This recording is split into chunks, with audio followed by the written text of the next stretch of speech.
heal from all that stress. We trust the guardians, trust the guides, trust the open and what's inside. When the moon is high, it's time to fly. Open your mind, let it all unwind. Let's get disengaged, time to engage. Turn another page, free from your cage. Get disenraged.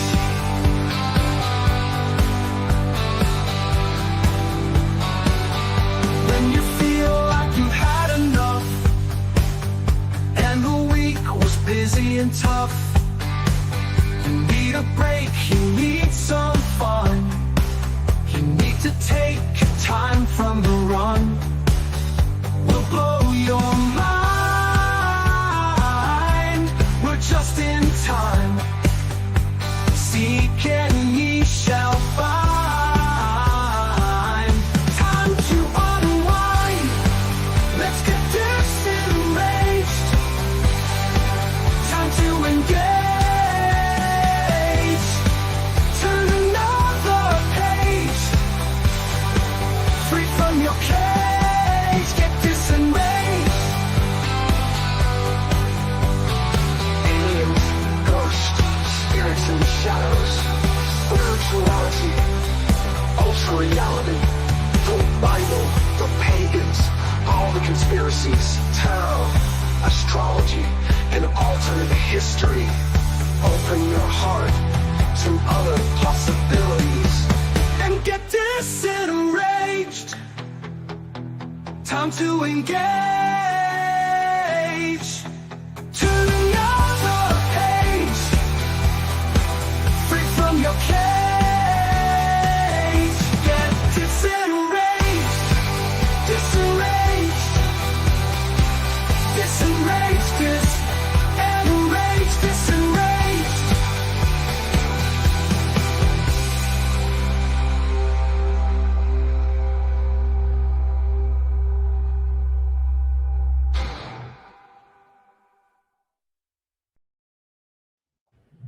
What's up, everyone? Disenrage is back. I have had a nap since last time, and Jennifer's finished an editing project, and now we're back. Show in full effect. Hi, Jennifer. What's going on? Hey, Karlyn. Actually, I should be done with that thing tomorrow. Today was so taken close. up by other things. Yeah, I'm literally like so 40 far. pages away from it being done. Mhm. And I can't wait. I am so excited for this to be over. Yep. Fun times. Well, I'm excited we're talking about vampires tonight, but I got a couple other updates before we get started to fill you in on what's going on in the world. And Jennifer, I thought of this after I already hit live. Can I ask you to psychic something for me?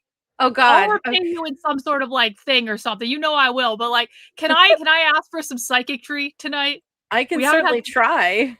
I swear, I just thought of this. Like, I hit go live and I was like, fuck, I should have asked. So I'm going to sort of put her on the spot and it's going to be fun. Probably. Awesome. Okay. So the first thing I wanted to tell you, I almost told Jennifer, yeah, you've got a couple minutes to get your chi in order so you can psychic to your maximum ability. Okay. Thank you. It's like spirits, get Jennifer all tuned in. You got like 3 minutes to give her a tune up or something. Align the fucking chakras, open the third eye. We need psychic magic tonight. It's going to be awesome. Okay. So I was telling you that I almost told Jennifer this, and I was like, why don't we just do it on the stream? Do you know what has been going on for me today, Jennifer? Do you know what's been going on for me? No. In the great theme of I take way more shit from the right than I do from the left, there is a conservative independent media site that got pissed off that I questioned their position on people traveling from out of state to cover the anti-ICE protests going on in Maine. Because, of course, I was traveling from out of state to go cover those. So I was just like, fuck you, assholes. Like, I'm going to do what I want. You can't prevent me from coming to Maine. I live 90 minutes away. Like, fuck off. And we they're have like, free travel in this country. It's, yeah. It's like, you can't prevent shit. And my position was, listen, Mainewire, if you want to cover the anti-ICE protests, fine. No one is telling you you can't. The problem is you don't want to get off your lazy asses and actually go out and do it. And so other people are coming to Maine to do it for you because you are not doing what you should be doing in Maine. And I don't give a fuck if they're a conservative outlet or not. They were also fighting with a lefty streamer that was going there to stream. And I was like, I want Mercado Media streaming because then I have on the ground coverage I can watch to find out what actually happened when I was there, because it's just two different perspectives, right? And so I was like, no, like, this is stupid. Like, anyone can go from wherever they want to cover whatever they want. You guys are being retarded.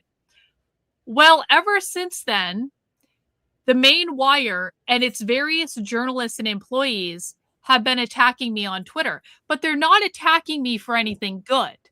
Like, they're not attacking me for anything. Well, I shouldn't say that. They are actually attacking me for something good, but they're not attacking me for anything intellectual. It has nothing to do with my work. It has nothing to do with the positions I'm taking. Has nothing to do with my coverage. Do you know what they're attacking me for, Jennifer? Do you know what they are pissed off about today at the Maine Wire? Well, I can't imagine. They're pissed off that I'm thin.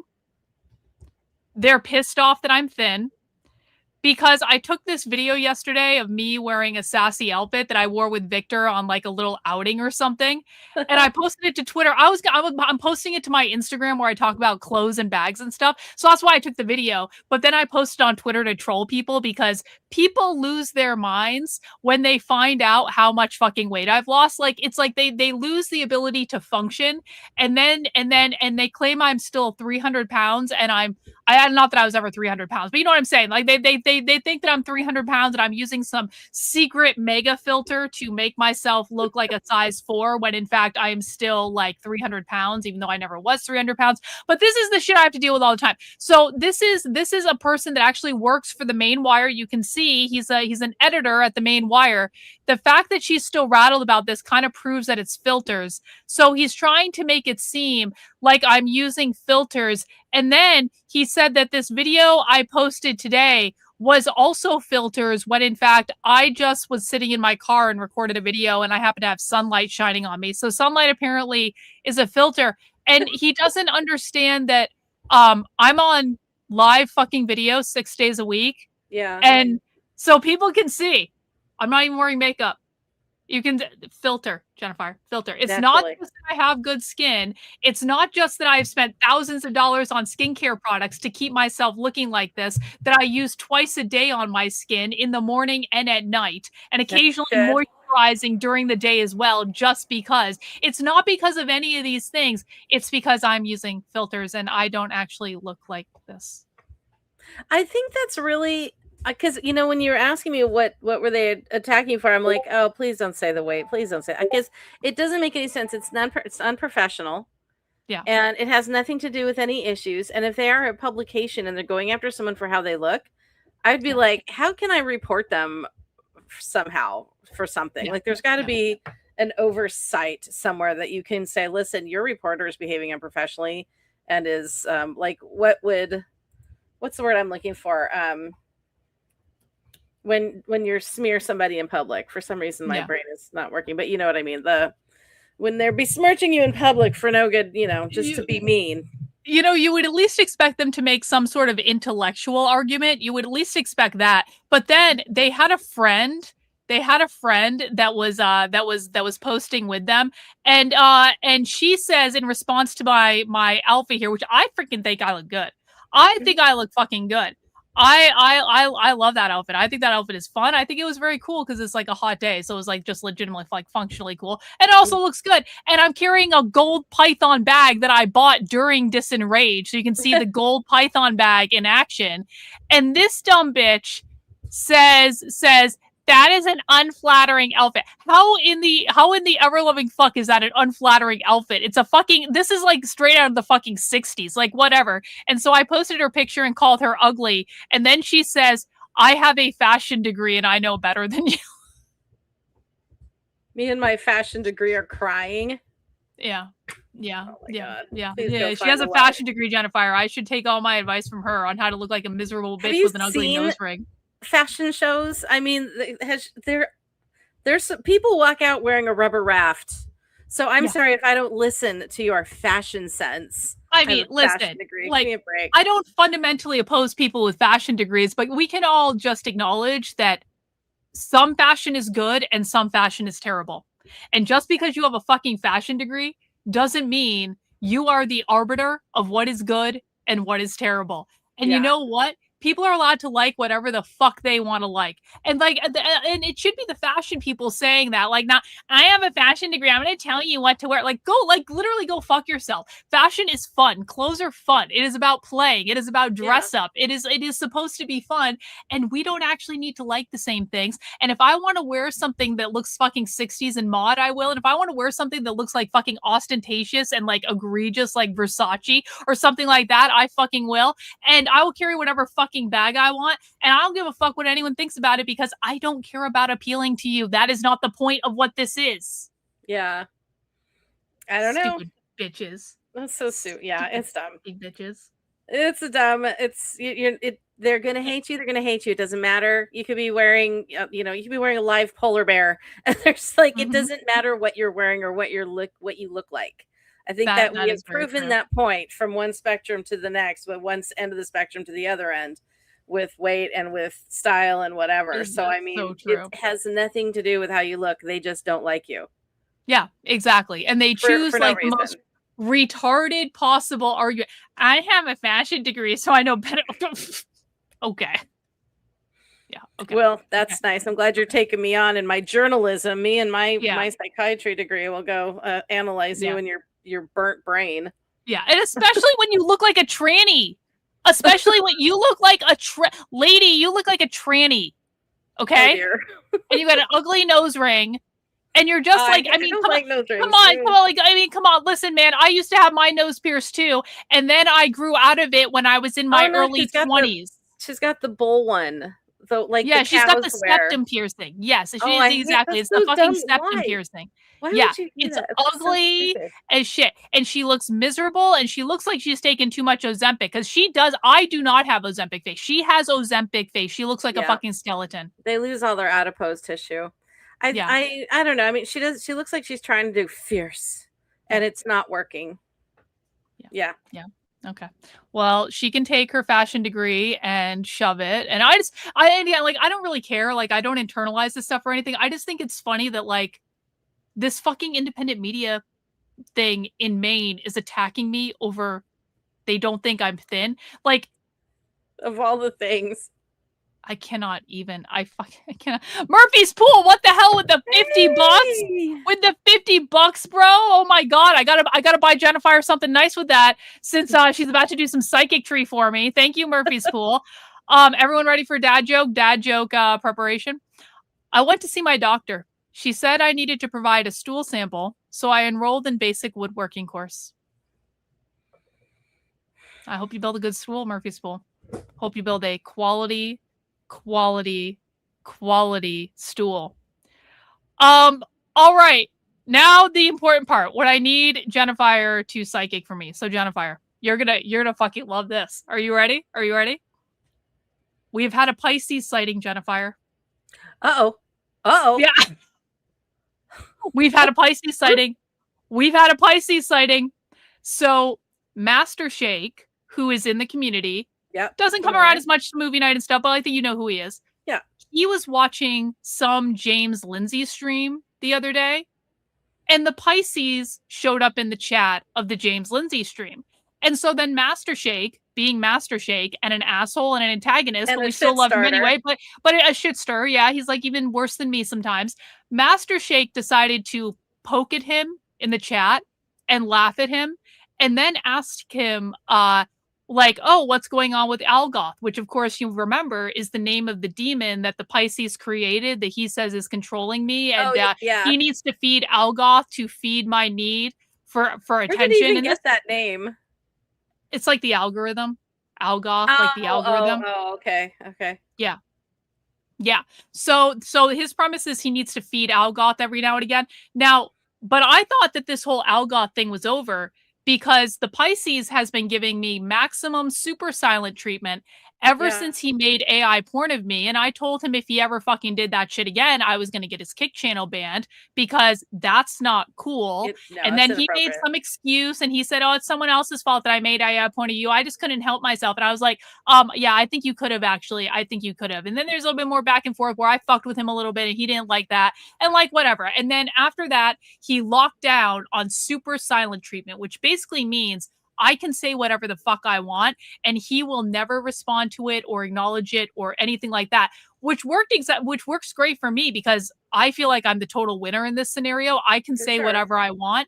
And I feel like this really is his punishment for making AI porn of me in the first place, is like, it's his time. And you predicted he was going to do this. You said something was going to happen where he was going to go too far and then there was going to be silence. And I'm like, it's beautiful. Like, I have complete control of the situation now. He has the control freak Pisces has no control. I have all the control. I was like, this works out well for me. Well, when Master Shake provoked the Pisces in the chat, he said, Algoth sees and hungers, so he obviously knows that from time to time I talk about him, whether he likes it or not, which, duh, obviously he was going to know that. Must be fed soon, but not quite yet. What the fuck does that mean? What does that mean? This is why I need your psychic powers. What does that mean? So, okay, is he saying that Algoth is the critter you supposedly get your power from whatever? He says that Algoth is a demon that has possessed me and that every so often he needs to feed Algoth to keep it at bay or some such shit. And feeding it means giving me attention. Oh, well, I mean, I think it's self-explanatory. If he feels like he's going to come out of silence and say some things. Yeah. But here's my question. Is he actually? Because my initial thought was, he's so full of shit. He's not going to do anything. Like, I fully believe that he has, like, locked in and he's, like, he may talk a big game to, like, you know, his friends that I don't know about or something like that and, like, shit talk me or whatever. I'm sure he's shit talking me to Amalek or has in the past. I'm sure he's shit talked me to Adam and he has in the past or, like, whatever. Maybe he's not doing it anymore, but I think he did then. I don't think he's actually going to come out and do anything, though. Just because I don't understand why he would.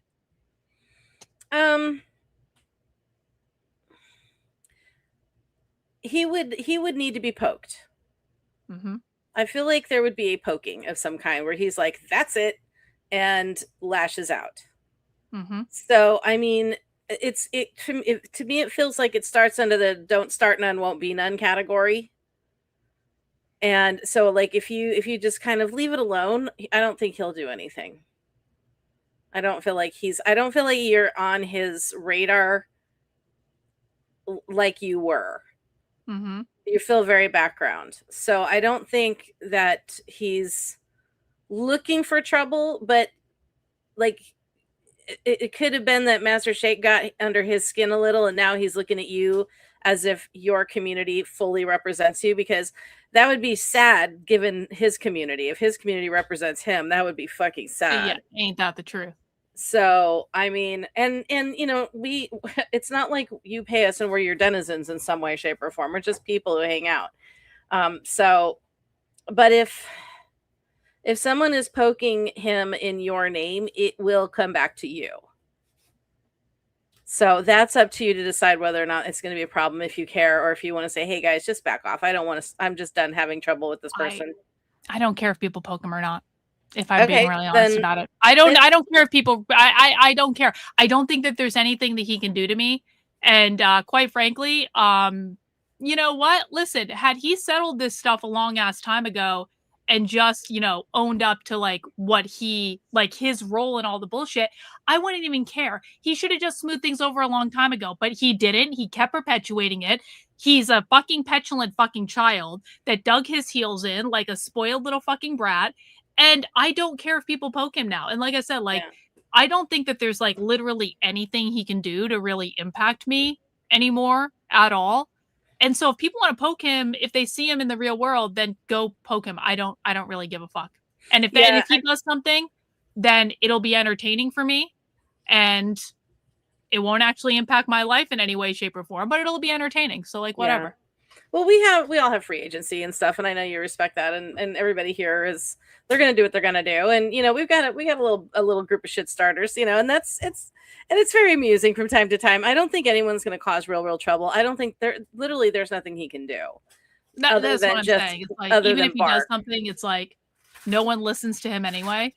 So he can run to the end of his chain and bark, and the only time you would know about it is if somebody here brought it to your attention. True. To get you to react to it.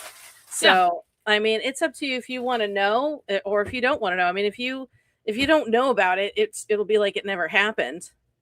Oh no, I definitely want to know about it. If someone sees him saying something, I want to know about it. Now, would I necessarily react to it? It would depend, I suppose. You will. I honestly don't know. I've actually thought about this. I think that he would want me to, if he does something, it's because he wants me to react to it.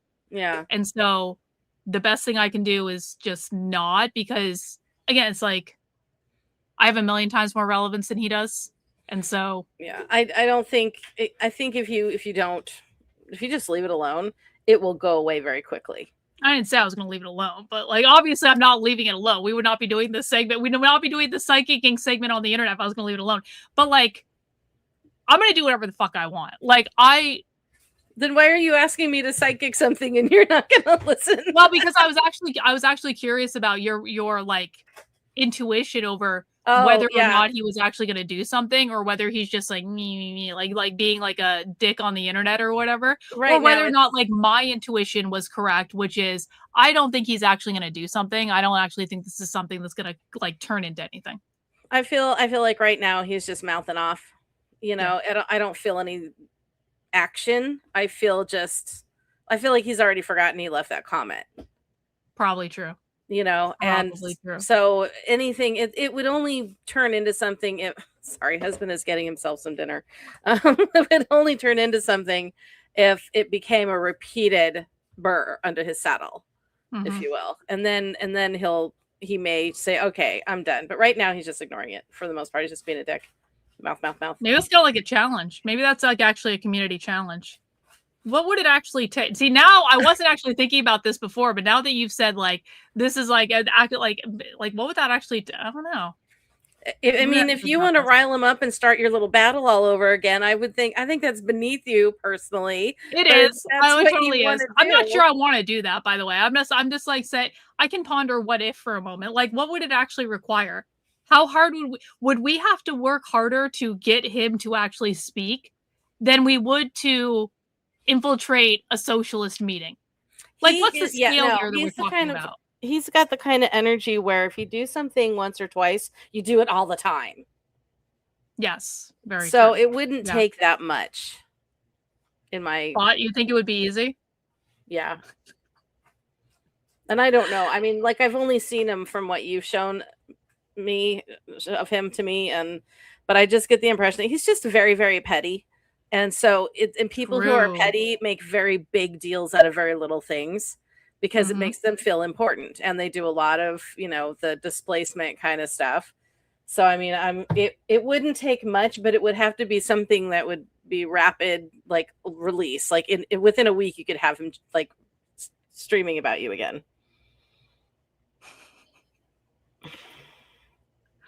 Well, why don't we take this idea and why don't we set it on the shelf of, if we get bored and there's nothing going on in the news, perhaps we revisit the boredom shelf. Put it in the jar that says like the fuckery for my enemies, or how to fuck with my enemies. Yeah. Like we'll put it on the fuckery shelf, the nonsensical fuckery shelf. But if we have something more important to focus on, we should probably do that. But like, it's just going to sit there. It's going to sit there until I'm good and ready to think about it again. I mean, if we're bored, sometimes the summer gets boring, Jennifer. Like, sometimes it just gets boring. Like, people go on vacation. There's not as much news. Like, leftists are going to be going back to school next month at the end of August. And, like, I can't even believe the summer's fucking over. And we're going to get a couple weeks. I'm just saying, we're going to put it on the shelf, and we're going to... If you guys want to fuck with him, though, you totally can. Like, if you guys want to just on your own, like, take initiative and go fuck with him, I don't really care. And I think it would be actually pretty funny to watch. But I'm not going to actively lead any effort until I'm bored. I think it's stooping personally, but that's me. It is completely stupid. Yeah, this is completely fucking beneath me. I'm an Aries Jetfire. I can't fucking help myself. What are you talking about? I'm like the child of the fucking. It doesn't matter if it's fucking stupid. I know it's stupid, and I want to do it anyway. Now that I'm thinking about this, I'm like, this is like an interesting psychological experiment. Okay. How well can I psychic the Pisces? We'll see. We'll see. We'll see. Ooh. Anyway, you want to talk about vampires? Speaking of me sucking up all the energy on like ill thought through games, you want to talk about vampires? We're talking about vampires tonight. What about vampires, Jennifer? It was just suggested to me, and I thought, I kind of did the skinwalkers and stuff the last time, and like what other kind of critters are out there? Because I feel like we kind of have done aliens and stuff for a really long time, and like all that. I'm like, what else have we got? Let's see what other things we haven't really looked into the vampire thing, and so that'd be fun. And then I thought, well, maybe I should wait for Halloween. I'm like, vampires are around all year round. We don't need to wait for Halloween. Have to wait till Halloween. No. Yeah.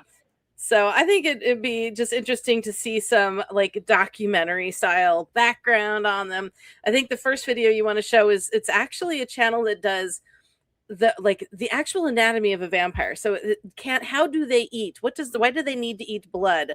What does their body, how does it look inside? Is a vampire like a real thing? Like I understand like the concept of like energy vampires, but is this like, I mean, you see all sorts of creatures and things that I don't see. So explain, please. There are energy vampires. There are also people that are energy vampires, and there is an energy vampire creature, which I have seen in person. And it looks kind of like a black cloud, and it will siphon energy off you when you sleep. And I did see it over a friend of mine one night, and I looked it up because I was so freaked out. That's wild. You saw that over a friend? Yeah. That's wild. I have a book of monsters, and it's exactly what it described it as. It was like, it wasn't like a big puffy cloud. It was like, and it was a dark room. So, I mean, everything's fucking dark, but they had a window just on the other side, and it looked like a black mist. And it just looked like it was encompassing his head. Like it was like this. And I woke up and I was like, get out, and it went through just out. And my friend had been complaining about just being really tired all the time. And he would take caffeine and immediately want to get a nap. Like he just couldn't get it together. Yeah, he was always tired. He was not on his best game. It was affecting a lot of things in his life. And then I got rid of it and I told him about it. And he kind of half believed me, oh, that's cute, But then like he started feeling better. And he never really was like, wow, thanks for doing that. I feel so much better. But I asked him, you seem like you're doing a little better. And he's like, yeah, I am. And I wasn't like, because I got rid of your energy vampire. No, I just was like, I totally would have done that. If I was one to get rid, I'd be like, you know what happened? Well, you're welcome. You're welcome. I got rid of the energy vampire. You're welcome. Yeah. But so, and then there are people who do have rare blood diseases that some people thought maybe it's a vampirism, but it's not. But because you don't eat blood to fix it, so it's not vampirism. Now, then you have your psychological vampires, and by that I mean they're fucked in the head. They think they're vampires. And then you have like black witches who will do a lot of blood magic, and that can include drinking blood directly from someone else. Wild. Have you ever drank blood in witchy rituals? No, I do not do blood magic. I've done 2 blood magic spells in my, maybe 3 blood magic spells, but one of them was a bonding ritual, which takes about 7 years to undo because that's how long it takes for you to work out. Wow. You better be sure if you do one of those then. Absolutely. Well, people just think, oh, we're going to be blood brothers. Well, because, you replace your cells every 7 years, right? So we did we did a blood magic ham fasting kind of thing. And then we broke up about almost 2 years later about a year and a half later. And it took, 7 years for that to finally clear. And he kept trying to come back. And it was just a very dark time for me, actually. I'll never do that again. Wild. Yeah. I didn't even do it with my husband. We don't mix. I'm like, it's just not a good idea. And then I've done some blood magic for protection. and abolishment of agreements. But I never do it on somebody else. I never mix my blood that way, and I don't use anyone else's. We got a question. Are vampires demons, or is the blood a mortal grounding thing? What do you I don't think they're demons, but what do you think? No. Well, I mean, what's a demon? There are some people that call everything that's not an angel a demon. But if in my realm, no, they are completely different things. What was the other mortal grounding thing? What does that mean? Like the blood, like the human blood grounds them to the earth, To mortality? To Well, mortality, they're meant to be immortal, essentially, but I mean, it's a purely physical. Well, they're immortal thing. as long as they continue to drink the blood and don't die. In the way that vampires can die. Yeah. So no, they're very different creatures. Although they are in the same vein as critters of darkness, if you want to think of it that way, they can be considered brethren of the night, if you will. Brethren of the night. Like that. All right. Well, we got a couple videos to watch tonight. We are watching the shorter one first because I thought it would be better to do it that way. And this is the biology of a vampire. And I thought that was actually a pretty good place to start, because then we're going to watch a more generalized documentary about vampires before Dracula. So we're going to do the biology first so that we understand that. And then we can suspend some disbelief and actually engage with the ideas of the documentary. Sound good? Sounds good. All right. Everyone mount the like button if you would be so kind. Jennifer and I do DISENRAGE every Tuesday night at 9 p.m. where we talk about mystical things and spirituality and tarot cards and psychicking and magic and all this stuff, aliens, conspiracy theories, whatever we want. Just as a reminder for any Christians in the house, it's fine that you're Christians. We are not Christians. No proselytization, no damning us to hell. We don't come into your church. Don't come into our fucking spirituality fun time, okay? Let's get this party started.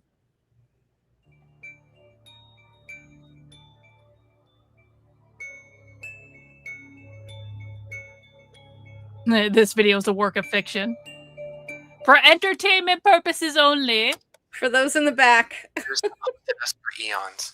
Stories of ogres, werewolves, dragons, yetis, giants, and other terrifying creatures lurk in every culture and across all recorded time. And though societies rise and fall, it seems the tales of otherworldly creatures are harder to kill. One such creature is said to stalk the night, seeking any unfortunate souls upon which to feed, each victim providing the creature's immortal body with a dark sacrifice of blood. I am speaking, of course, of the vampire, a kind of undead leech, a species nearly indistinguishable from human, save for its cold, pale skin and enlarged canines. For hundreds of years, and perhaps even longer, people have lived in fear of these mythical shape-shifting monsters. Yeah, it is a great perspective here, Melinda. What if there really are vampires ruling the world like the Volturi, and the half-breeds are the ones running things for them? Is that really out of the realm of possibility, Jennifer? The vampires actually rule the world? Anything is possible. I think anything is possible at this point. It wouldn't surprise me if half the critters we think are myth are actually real and maybe running things, or are denizens of those who are running things. At this point, I'm like, whatever. Why not? Or alternatively, have been perversely fascinated by them. However incredible it may sound, I posit, dear listener, that vampires are not only based on truth, but walk among us even today. Indeed, they are real, and now I present the culmination of years of research into vampire lore, biology, anatomy, physiology, and behavior. For this brief time together, I ask you to lend me your ear as we dive deep into the disturbing biological reality of the vampire. Dun, dun, dun. There is likely no discernible patient zero when it comes to the disease of vampirism.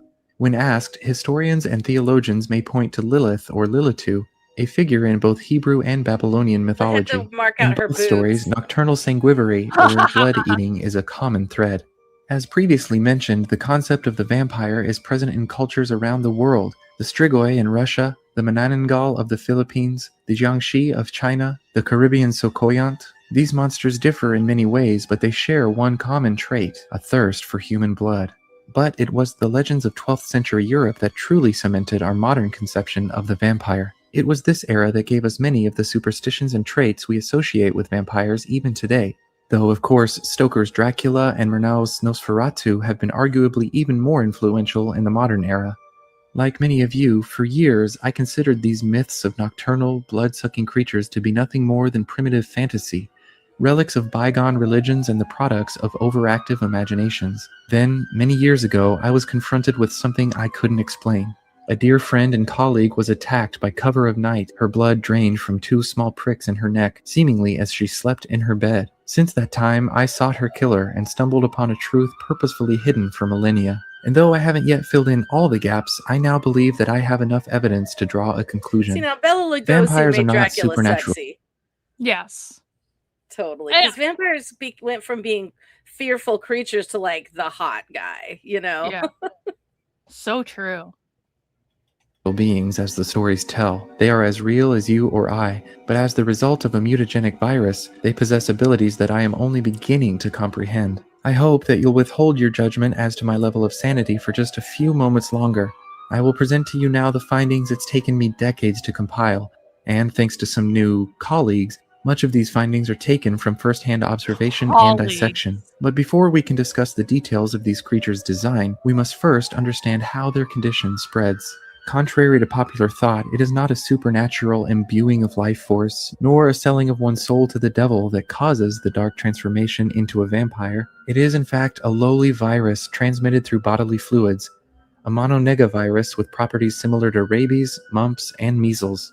Unlike most others, this insidious virus infects its host's cells via endocytosis, or full absorption, rather than a more aggressive injection into the cell, or outright cell destruction via lysis. Not content to target a single tissue type as other viruses do, the human vampiric virus, as I've come to call it, infects every living cell within the human body, with the exception of red blood cells. This alone is frightening, but it doesn't stop there.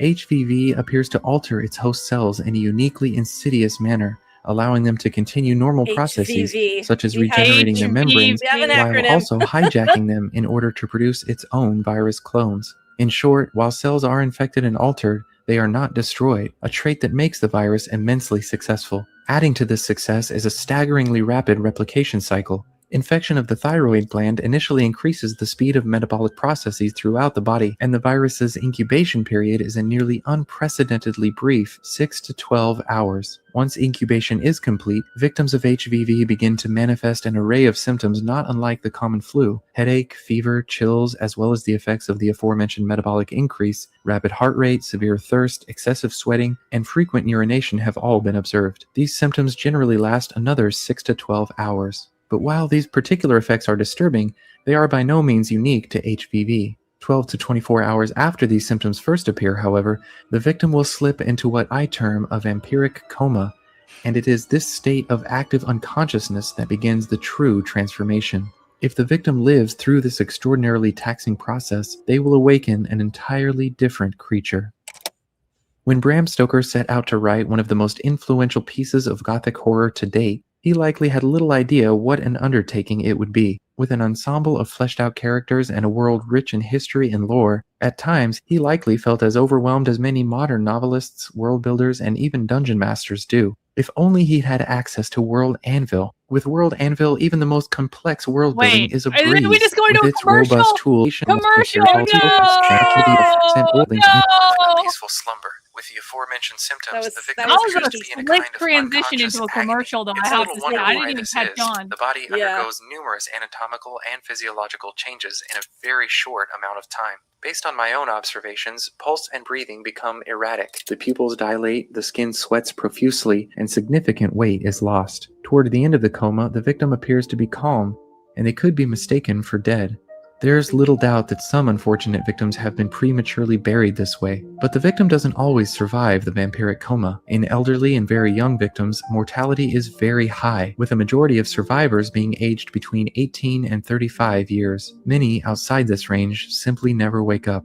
For those that do survive, however, the changes are unmistakable. Victims often undergo a kind of acclimation period characterized by confusion and paranoia, along with the physical effects of thirst and malnutrition. But this state doesn't last long. Within a day, the first signs of sanguinary manifest, and these newly transformed vampires are a danger to anyone close to them. The mutagenic changes wrought by this pernicious virus are largely complete within a week, and by then, the virus enters a dormancy, only to be reawakened by severe stress or injury, or when it has entered the bloodstream of a new victim. By now, you're probably wondering just what these changes are. We will now move on to that exact subject, and I thank you for listening Biology. this far.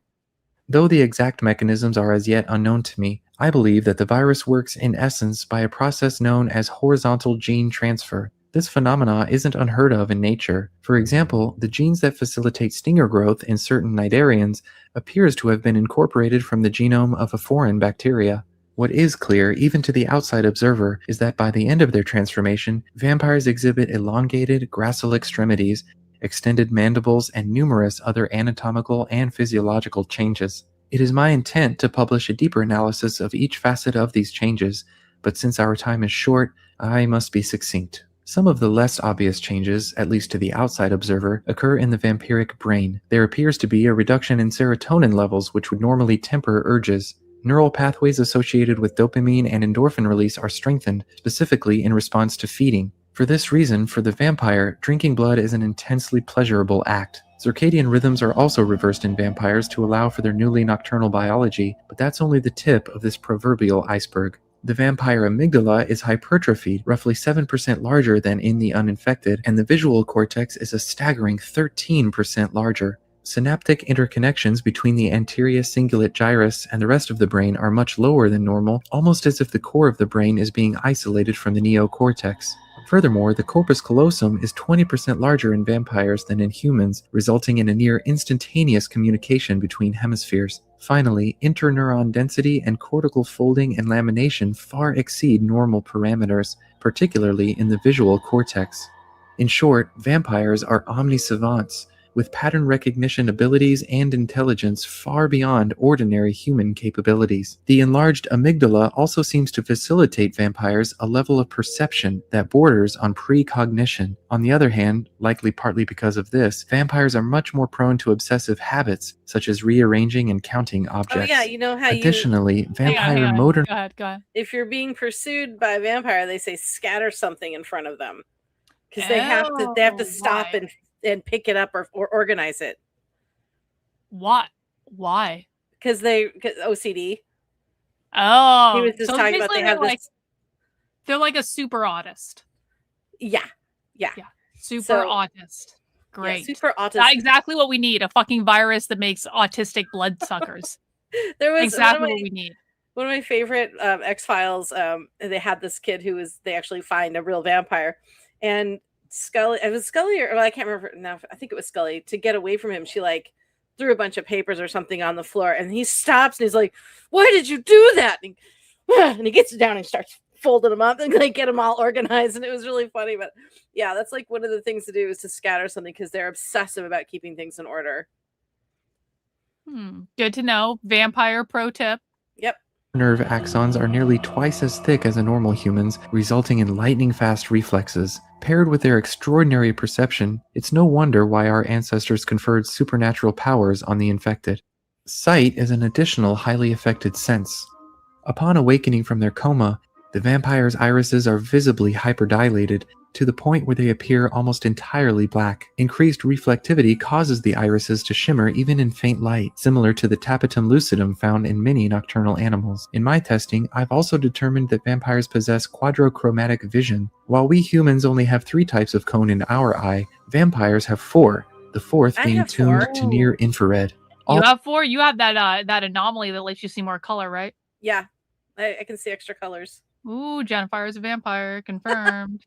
And I'm a All of little this OCD. gives the vampire vastly Yeah. superior night vision, though at the cost of severe sensitivity to light. This seems as good a time as any to bring up a common mythos surrounding vampires, a severe aversion to crucifixes. Since ancient times, vampires Dun, have been dun, thought of as a dun. kind of Preach evil Victor spirit, a Wood. concept solidified in the Middle Ages. Of course, the greatest threat to any dark entity is the cross of Christ. But as we've seen, the vampire condition is not supernatural. Is there any legitimacy to this bit of lore?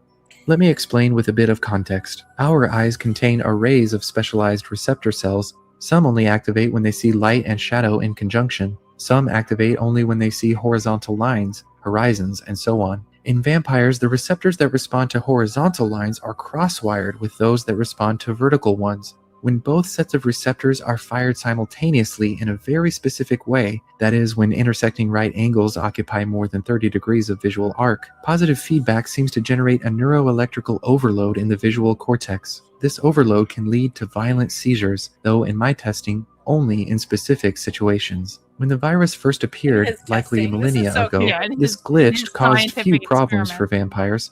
After all, right angles seldom appear in nature, and Euclidean architecture was likely millennia in the future. It seems probable that once humans began constructing buildings, vampires found it difficult to cope. With humans virtually protected by simple geometry, it's possible that the vampiric plague went into remission. In more modern times, however, I believe that HVV is making a resurgence. How is this possible, given the modern ubiquity of right angles? Again, I must reference my own testing. It appears that vampires have developed the ability to selectively focus, keeping certain elements in the background of their vision. In several individuals brought to me, right angles only presented a visual overload when it was thrust into their direct, forward field of vision, and even then, only in well-lit conditions.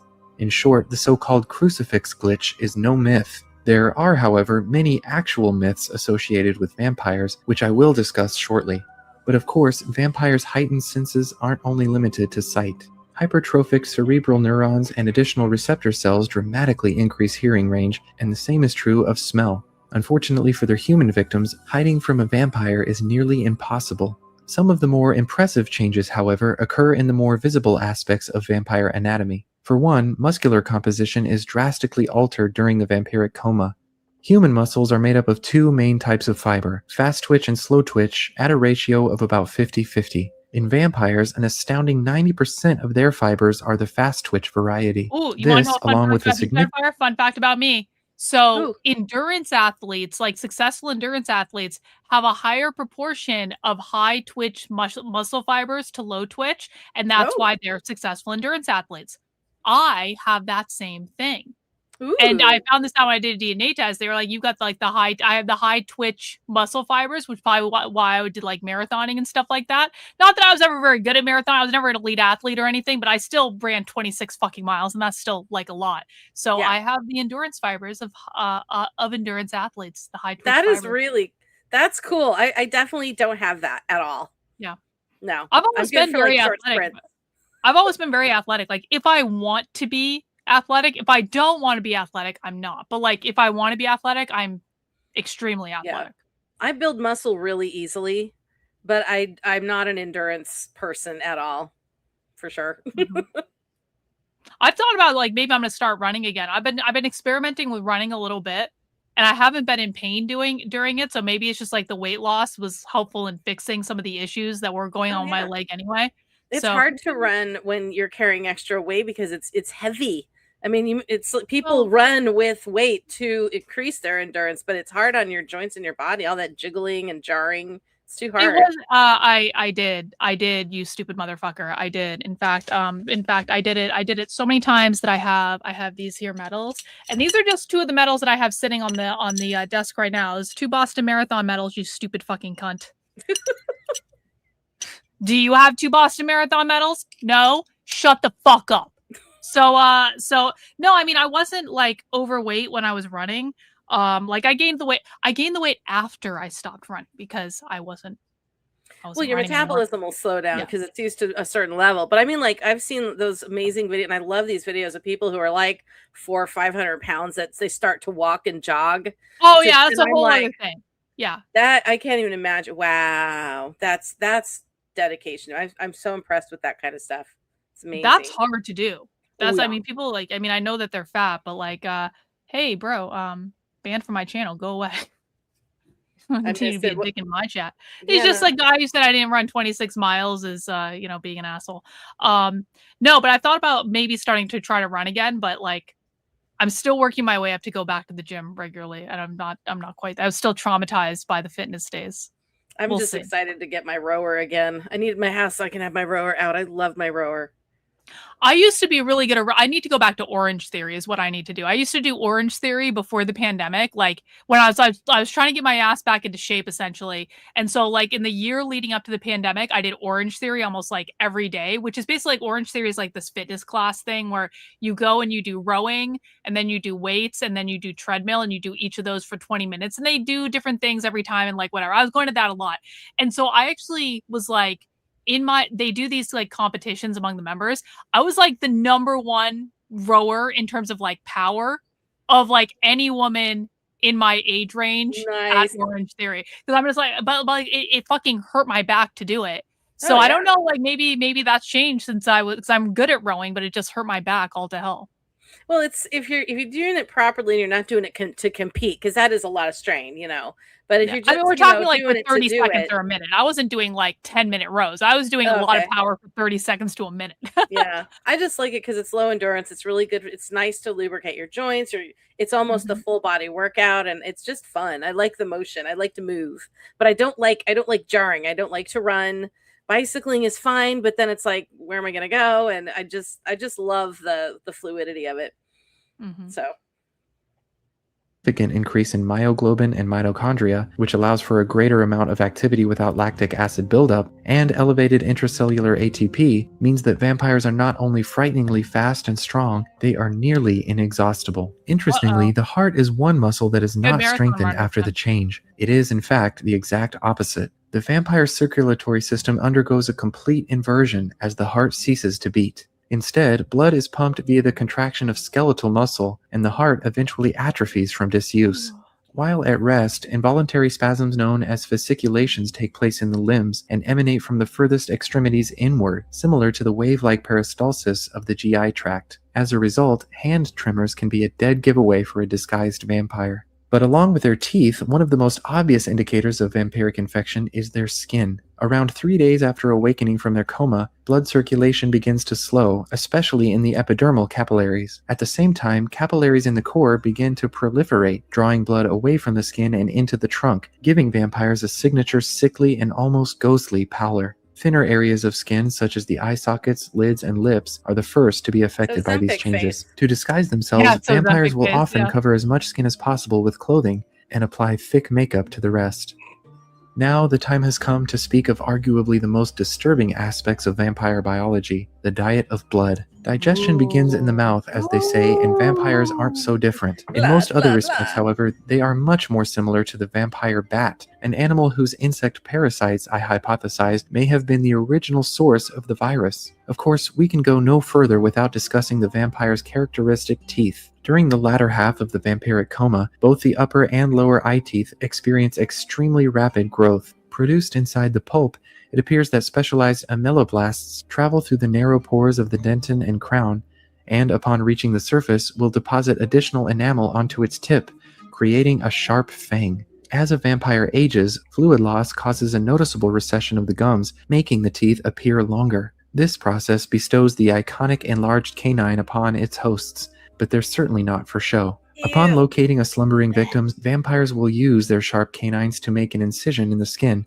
ideally over a major vessel. Believe it or not, their saliva contains an anticoagulant called Draculan, a glycoprotein also found in the saliva of vampire bats. Once blood is flowing freely, they begin to feed, using a groove in their tongue as a kind of siphon. An additional salivary constituent causes an anesthetic effect in the victim, keeping them inert until blood loss overcomes them. At this point, you're likely wondering exactly how a human-adjacent being can subsist solely on blood. For that matter, what benefit could eating blood have for a previously human organism? I will attempt to address these very valid questions. First, I have discovered that a side effect of the virus is the loss of the ability to synthesize PCDH- What's that? True Blood's great. I've never watched it. Oh, I'm convinced. It's great up until season 4. Then it kind of starts to go downhill, but up through season 4 is fucking awesome. And the books are great too. I've read a lot. I've read most of them actually. Oh, nice. I was really into them back in the day. Very cool. One of my next monster books is going to be a vampire. I'm still trying to figure out how I want to do it, but it's going to be inspired from my goth days. If you wrote like a True Blood kind of like, what is it called? Where you go off into a tangent? Side story? Oh, you mean I don't like know. a fan fiction or? Yeah, like kind of like a fan fiction, but like an inspired by thing or something like that. You Oh, should yeah. totally do a story with Eric Northman being the protagonist and it being about him and his life and all. Like that would be fucking awesome because he was the best character in True Blood, and you will find out what I'm talking about when you watch the series. Cool. Well, I need something to binge because when I'm done with this editing thing, I'm going to take like 2 days off and day drink and eat pizza and just like watch TV and just Yeah. zone out because my brain True Blood. hurts. So maybe True Blood will be it. I was actually thinking about watching True Blood again. You got to get through the first season is not the best, but like the second season, the third season, the fourth season are really good. Cool. I love it. Y, a protein responsible for certain aspects of central nervous system or development. Godric, yeah, that's Since this another good protein one. only occurs in Or Godric. hominids, human prey let's is an deal with that. essential component of the vampire diet. Without it, they are unable to sustain their enhanced nervous systems, which causes a loop of viral reactivation from which there is no recovery. The ability to extract PCDH-Y from human blood is a hallmark ability of vampiric digestion, but there is much more. It goes without saying that blood is not a viable food source for an ordinary human. To adapt to this No need, way. vampires undergo severe and drastic changes to both the form seen and the function strain of their keynote. That digestive was system. awesome. For one, The the 30 Days entire of Night. system is reduced in vampires. The stomach atrophies and large portions of the intestines are shortened. Most impressive, however, is the alteration of the microbiome of the gut.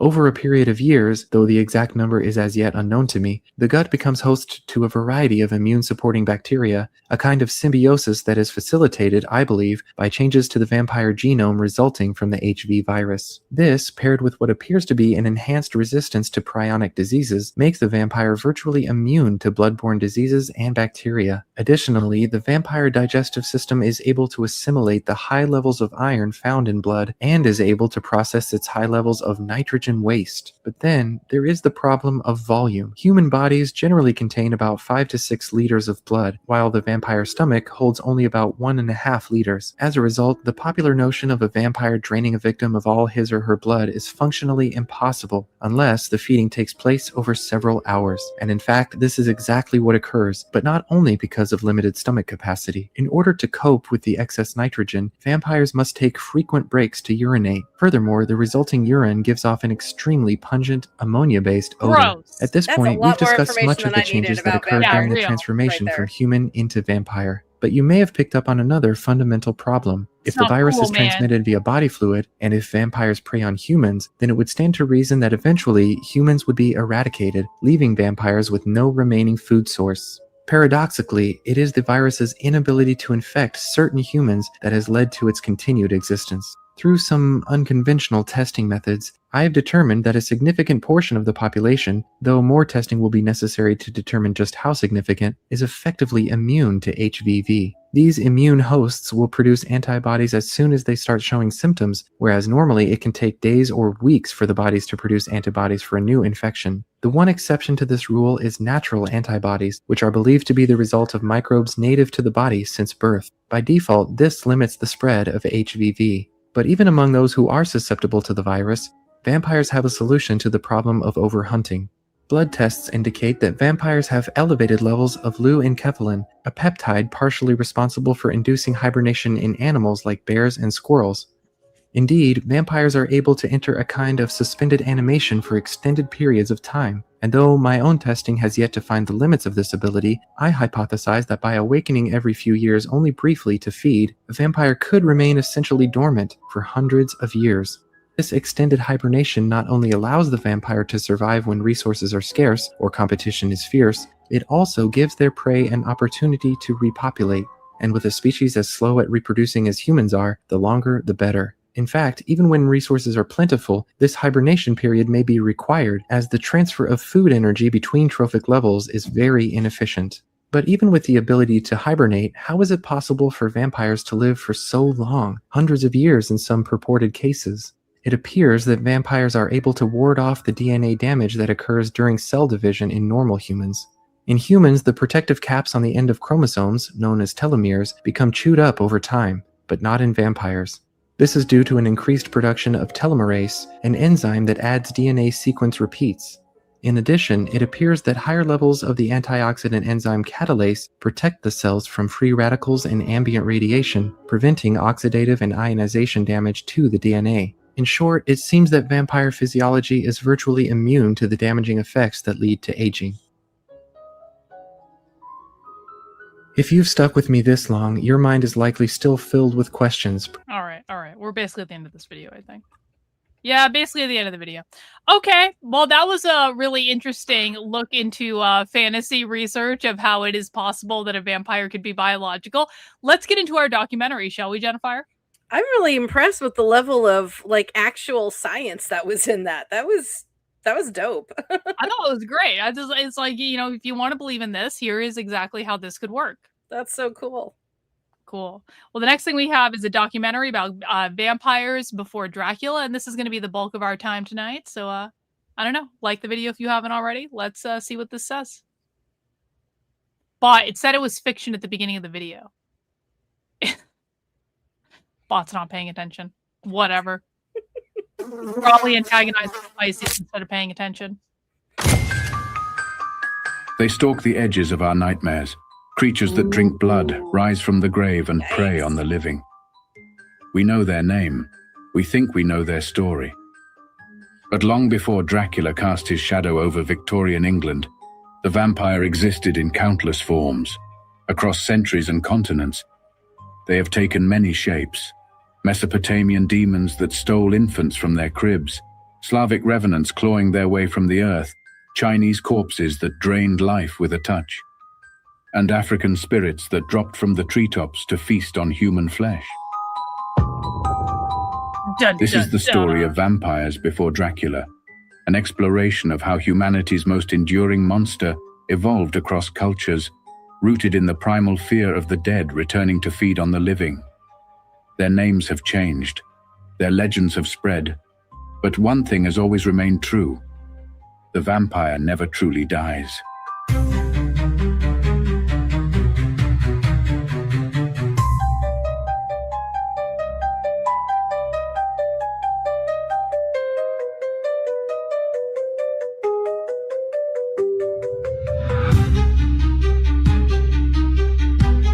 Music is very anticipatory. Very spooky, very psycho horror. Oh, animated with Midjourney. That's cool.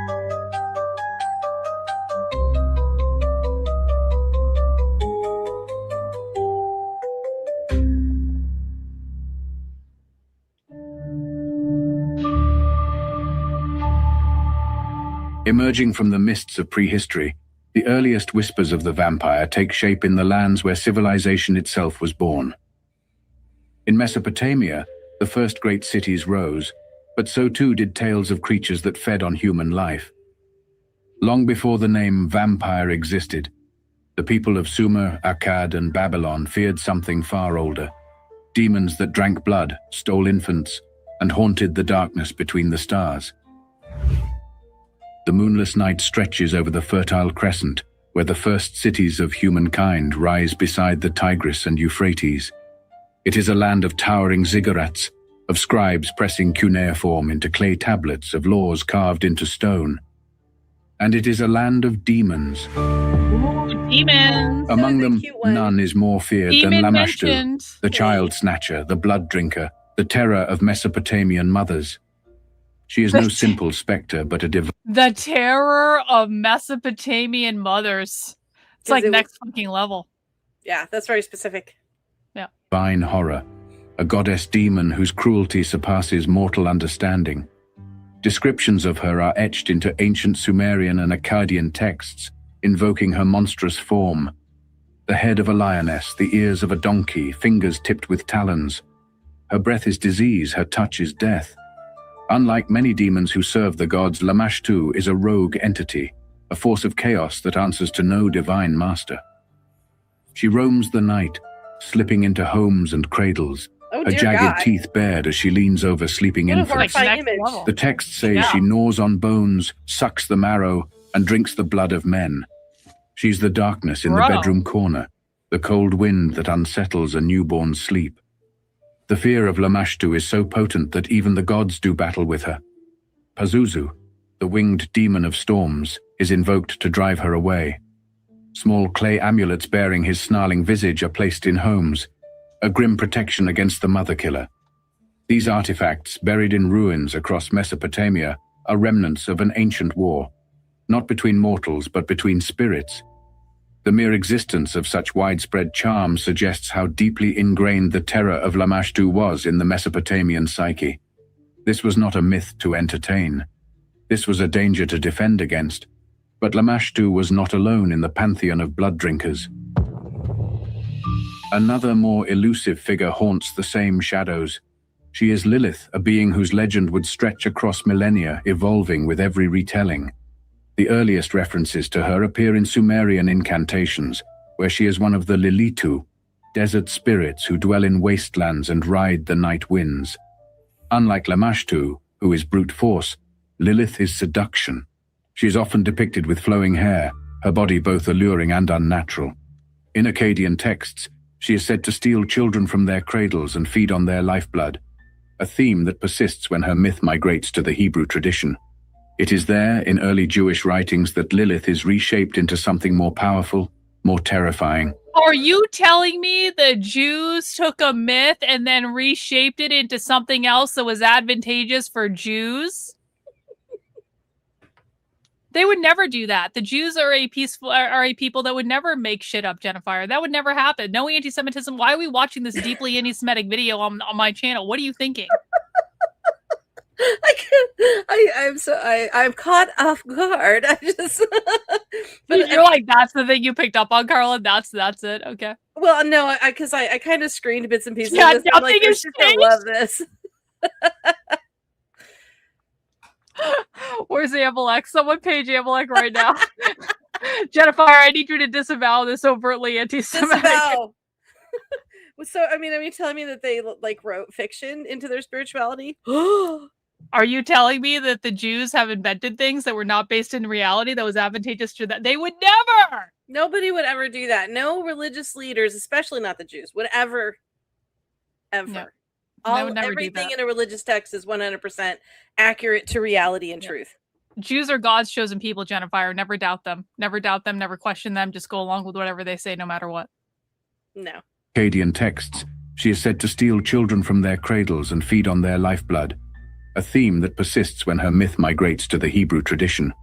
It is there, in early Jewish writings, that Lilith is reshaped into something more powerful, I don't know what more terrifying. I don't have thoughts on it, honestly. The alphabet of Ben Sira, a text from around the 8th century CE, reimagines her as the first wife of Adam, created before Eve. Just for the record, when we started talking about the Jews, like 20 more people started watching. It was a Jew moment that it was like, oh, we thought they were talking about vampires, but they're talking about Jews. Oh, that's a real speak of the devil moment, isn't it? Yeah, it really is. Yeah, it is. Yeah. But Lilith will Jews not have submit. Jew radar on YouTube. She speaks the secret name of God and flies from Eden, rejecting subservience to man. Hey, Jews, I already said you're God's chosen people. Settle the fuck down, all right? Settle the fuck down. Or it could have been people going, oh, are they trashing them? I don't know. Could go either way. Mm-hmm. Disavow. In punishment, she is cursed to become a demon of the night, hunting infants in their sleep and drinking the blood of the newborn. Medieval Jewish mysticism furthers this transformation. Lilith becomes the bride of Samael, the queen of the demons, a seductress who lures men in the night, leaving them drained of life. Her image is stamped on protective amulets, much like Lamashtu before her. Mothers carve prayers into clay bowls and hang them upside down to trap her spirit. The warnings are always the same. Do not let her near the child, for she will steal its breath, drain its blood, and leave only an empty shell behind. The parallels between Lilith and Lamashtu are undeniable. One, an ancient demon goddess, the other, a myth reforged in a new religious people framework. Are really scared of having but their kids hunger stolen. remains the same. Yeah, well, is that a thing that happened back then? Is that children were just stolen out of their? I mean, I wonder, because even the Irish have myths of the little people coming in and taking the babies, or they would replace them with one of their own babies that you would raise. That's not your own child, but you're raising their children. And sorry, husband is helping.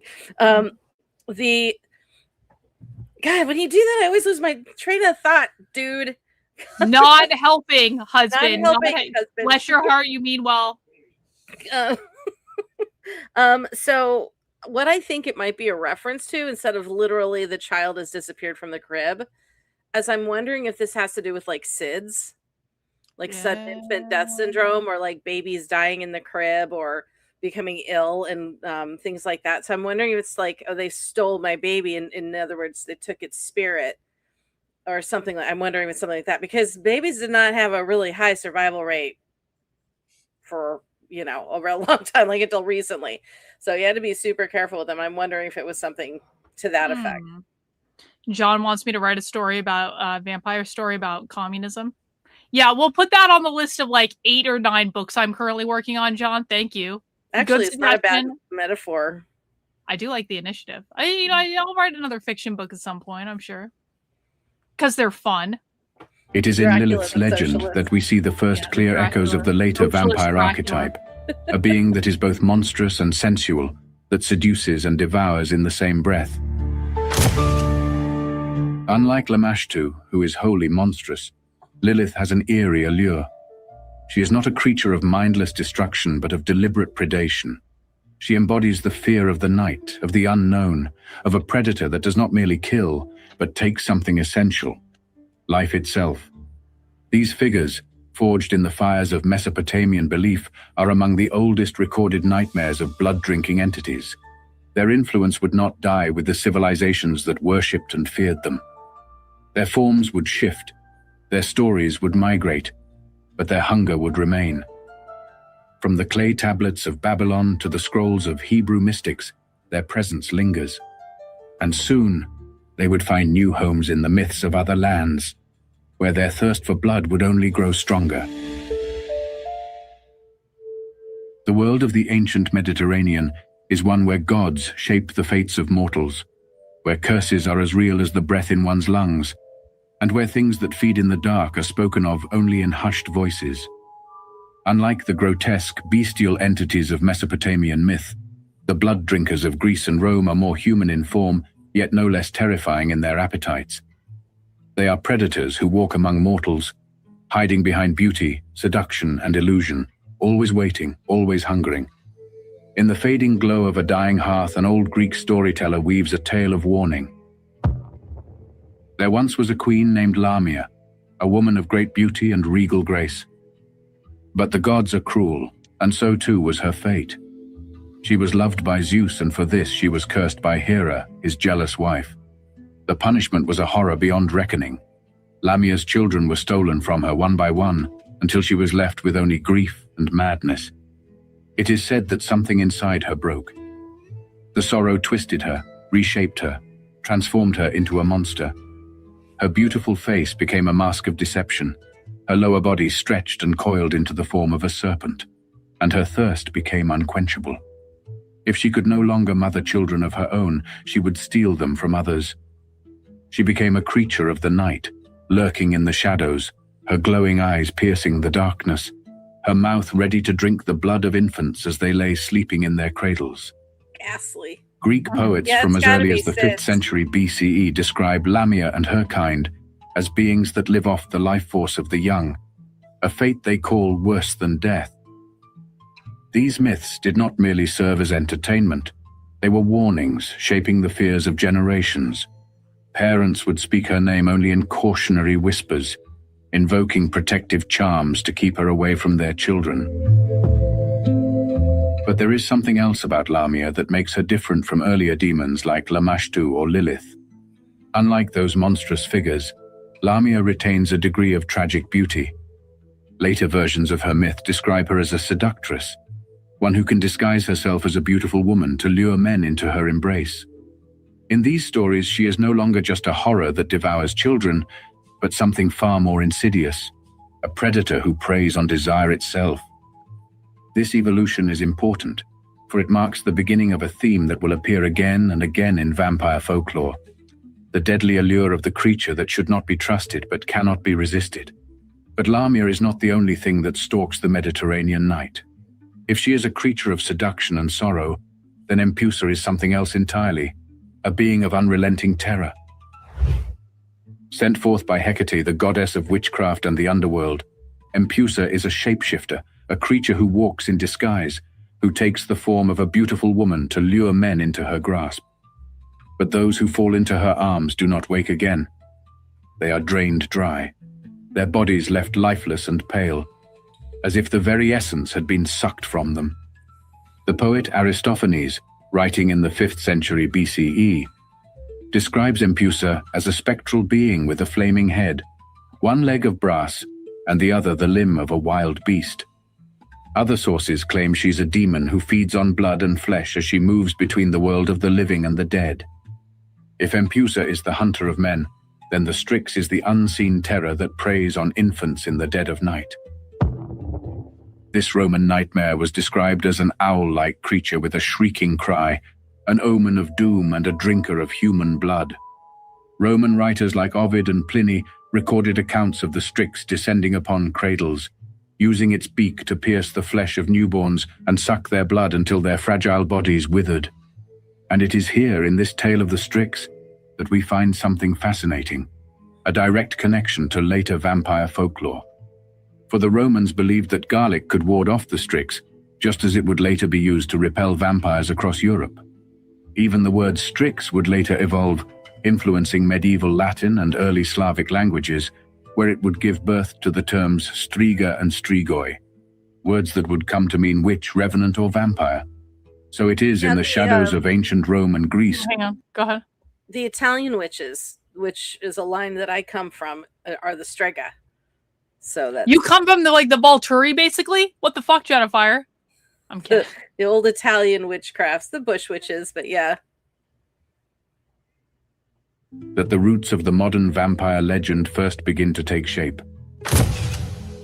Here in the flickering firelight, myths of seductive blood drinkers, monstrous night feeders, and shape-shifting demons converge. The fears of these ancient civilizations do not disappear.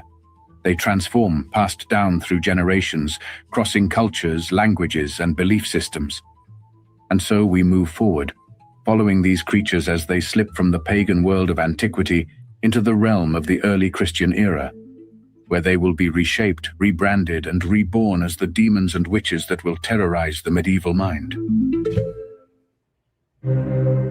With the fall of Rome and the rise of Christianity, the gods of old faded into memory, but the monsters remained. The ancient blood drinkers, Lamia, Empusa, and the Strix, did not vanish. They were transformed. Their legends, whispered by merchants and scribes, carried from port to port, merged with new fears, new beliefs. The creatures of antiquity did not die. They simply changed names. As Christianity spread across Europe and the Mediterranean, many of the old gods and spirits of earlier pagan religions were absorbed into the framework of Christian demonology. The Church, seeking to extinguish pagan beliefs, did not erase these stories. It repurposed them. The fearsome Lamia of Greek legend, who once prowled the night. Books. No, everything the Christian Church says is obviously true in the Word of God, blah, blah, blah, yada, yada, yada, aka Jews. In search of children, found new life in medieval Christian texts. In some translations of the Latin Vulgate Bible, Lilith, first mentioned in the book of Isaiah, was translated as Lamia. The association was no accident. The Church, drawing on Greco-Roman traditions, reinforced the idea that night-flying, child-snatching women were not just myths. They were agents of Satan. Lamia and Lilith, once separate figures, began to blur together. Their stories intertwined into a single undying nightmare of the vampiric she-demon. This merging of legends had profound effects. The Strix, which had already become the Latin striga, evolved further in medieval Europe. By the early Middle Ages, the word striga no longer referred only to a nightbird or a monster. It now meant witch. And witches, as the Church would come to teach, were not just workers of dark magic. Dun, dun, they were creatures dun. of the night, stealing infants, drinking blood, and consorting with demons. I love a tasty baby. In Slavic lands, the term striga took on a life of its own. By the 11th century, these terms had mutated into strigoi, which would later come to mean vampire. The ancient Roman fear of the blood-drinking owl demon had taken root in new soil, reshaped by medieval superstition. As the power of the church expanded, so too did the fear of creatures that lurked beyond the light of salvation. If the pagan gods and spirits were to be dismissed as false, then the terrors of the night had to be given a new explanation. They were no longer simply monsters. They were minions of the devil himself. Minions of the devil?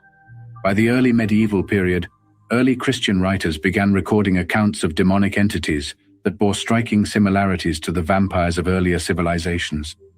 The Church Fathers wrote of nocturnal spirits that attacked infants and women in childbirth, echoes of Lamashtu and Lilith, now framed in Christian theology as demons preying on the weak. Tertullian, a Christian writer from the 2nd century, warned that demonic forces could take physical form and consume human flesh and blood. His writings were among the first to suggest that demonic possession could manifest as an unholy hunger, a concept that would later find echoes in vampire folklore. St. Augustine, one of the most influential early Christian thinkers, wrote in the 4th century of revenants, or restless corpses returning from the grave. He did not explicitly describe them as drinking blood, but the idea that the dead could rise and torment the living was already taking shape in religious thought. By the 6th century, Christian scholars had labeled many of these ancient blood-drinking spirits as manifestations of Satan's influence. In some texts, they were described as strigae, or witches, women who had made pacts with the devil and feasted on the blood of the innocent. These beliefs would later fuel the widespread European witch trials, where thousands, mostly women, were accused of supernatural predation. But even as witches became the scapegoats of medieval Europe, the belief in the undead, the revenant, the restless corpse, was quietly growing. These were not spirits or demons, but flesh and blood creatures who clawed their way from the earth to feed on the living. And they would come to define the next great evolution of the vampire legend. The classical world had given shape to the nightmare, but the medieval mind would give it a body. Yo, The blood Murphy's drinkers of Pool. the ancient world. And with another super chat, Murphy's Pool, we got another dad joke coming. What's going on? What does the receptionist at his sperm bank say to clients as they leave? Thanks for coming. This joke pleases me. Okay. Well, you and Murphy's Pool are two peas in a pod, Jennifer. Jesus. He's such a bad little monkey. Yeah, I love it. I love it. Thank you, MP. We love you. Thank you. World had prowled as demons and spirits. In the centuries to come, they would rise from their graves. And so the ancient fears of Mesopotamia, Greece, and Rome would find new life in medieval Europe, not as myths but as horrors that walked among the living.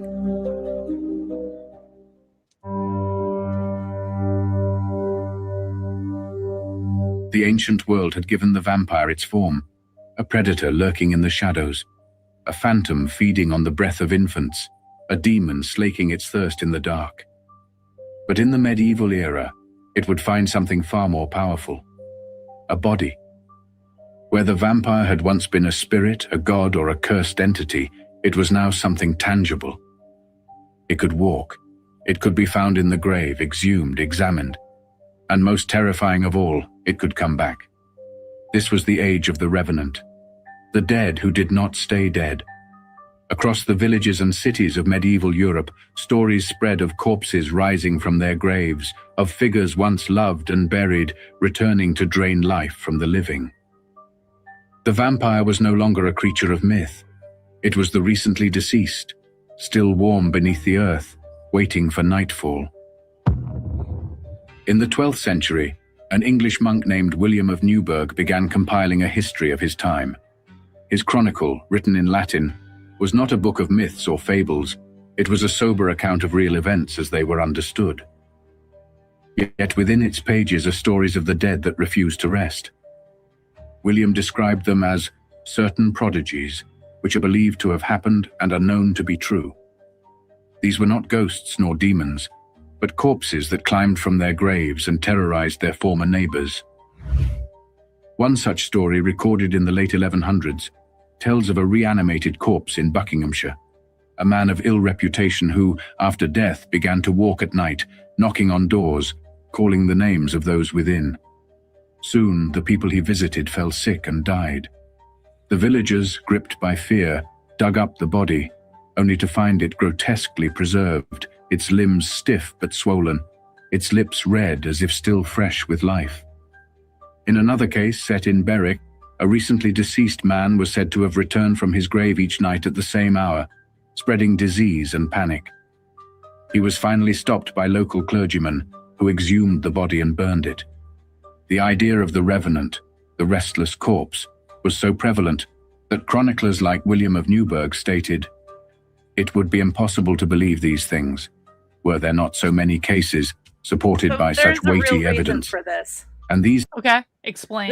This is real history. So, there were times when they would dig up a body, and upon viewing, like how corpses decompose. They didn't have documentation of decomposition. They didn't have the knowledge of what happens to a body when it is passed, when the soul has passed on and it is just rotting. So Right. gases expand, making them look bloated. It also sometimes can cause blood that has coagulated, but it will be forced out through the mouth. Sometimes the eyes and ears even, because of the pressure of the gas. So it makes it look like they have recently fed on blood. Of course, they look gaunt because they're dead. But then the moisture in the body, of course, it's evaporating. So they're drying out. And this causes, your mouth to open, your tongue to swell, and then everything recedes. So your teeth look longer. The fingernails will look longer because this all recedes and draws back. So the fingernails look like they've grown. They haven't grown. It's impossible. But they just look visually longer because everything is shriveling up. And so when people saw that, they thought that they were alive and feeding on the villagers. And, sometimes they would exhume bodies because they suspected a disease, or they were just superstitious because, of course, they got to blame something. They didn't understand how diseases traveled and things. And if somebody was sick and passed away, and then they are looking at them to see, are they the cause of the curse? And then they see this, depending on when they dig it up, this thing, this vision of death, then they're going to think it's alive. So that's when they started burning the bodies, and they started doing other rituals like decapitation, putting a stake through the heart, things like that. Garlic, to my knowledge, was associated with vampires because it has been known it's very healthy for your blood, but also it's like an anesthetic in many ways. So it's wait, is that the right word? Yeah, so like anesthetic. So it helps kill germs. It's a good thing to eat and have, and it keeps you quite healthy. But then that's the other thing. If vampires feed on blood, they don't want that, that flavoring. But it's something that is good for you, and so therefore bad for vampires. All right. Fair enough. That makes a ton of sense, actually. fears were not confined to England. In Scotland, the priests of Melrose Abbey uncovered something far worse. In the year 1197, a dead priest was said to have clawed his way from the grave each night. He was seen creeping along the corridors of the abbey, whispering into the ears of the monks, driving them into a sickly madness. When his tomb was opened, they found his corpse grotesquely intact, its mouth curled into a grin, blood smeared around its lips. The monks, horrified, followed an ancient ritual. They dragged his body into the courtyard, drove a stake through his chest, and burned him to cinders. This was not the work of storytellers. These were written as fact. In the minds of medieval chroniclers, the undead were real, and they were not to be trifled with. But it was not just strange tales and whispered rumors that fed these fears. There was something else, something far deadlier. A horror that no one understood. A sickness that swept through entire villages. And so the dead were blamed. Medieval Europe was a world without science, without germ theory, without any true understanding of disease. When a sickness spread, when entire families wasted away, there was no clear cause, only suspicion. The plague was not a new terror, but each outbreak brought new horrors. Those who died did not simply pass, they took others with them. It often seemed that when one person died, their family followed, falling sick days or weeks later. The logical conclusion: something was stealing life from the living. In many villages, people turned to the graves of the recently deceased. and when they dug up the bodies, what they found only confirmed their fears. Some corpses were bloated as if they had gorged on something in the grave. Some had blood at the mouth, staining the burial shroud. Some had nails and hair that seemed to have grown, as if they had not stopped living at all. To us, these are all natural signs of decomposition, the release of gases, the loosening of bodily fluids, the skin retracting to make hair and nails seem longer. But to medieval villagers, they had their proof. These were not ordinary corpses. It's like when Christians went to church in medieval times and they couldn't read the Bible or anything like that, but they heard all this music and there was candles and there was singing. It was all very mystical. And then these people in robes get up and they say, here's what's going on. And it's like, well, I don't have any reason to disbelieve that. It makes sense, I guess. It's like they put their own stories around things to make it make sense to them, regardless of like, I mean, they couldn't possibly have known like, okay, here's what's going on, bro. Yeah, they weren't doing anything sciencey. They were just trying to interpret what they saw, and were very naive people at that time. Were feeding, and so drastic measures were taken. Some bodies were staked to the ground, a long wooden pole hammered through the chest, pinning the corpse to its coffin so it could not rise. Some were decapitated, their heads placed between their legs, so that even if they did return, they could no longer see or find their way back home. Some had bricks or stones forced into their mouths, a desperate attempt to stop them from feeding. These rituals became standard practice in parts of Europe, particularly during outbreaks of disease. But the word vampire did not yet exist. These beings were simply revenants, the restless dead, spreading sickness even after burial. The fear was real, and as it spread, it evolved. In Western Europe, revenants remained ghoulish creatures, waking from the grave to bring death in their wake. But in the East, the legend took on a new form. In the mist-laden forests and graveyards of Slavic lands, the vampire was about to be born. Ooh, the Slavic land. To the Slavic peoples, the upir was not just a rumor. It was a real and immediate danger. Long before the word vampire entered English, the term upir was recorded in 11th century Kievan Rus. Unlike the Western revenant, which was a mindless walking corpse, the upir was something far worse. It was a deliberate predator, one that left its grave to drink blood. The signs were unmistakable. A corpse with a red, bloated complexion, an unusual ruddy glow to the skin. That was not decay. That was a body still feeding.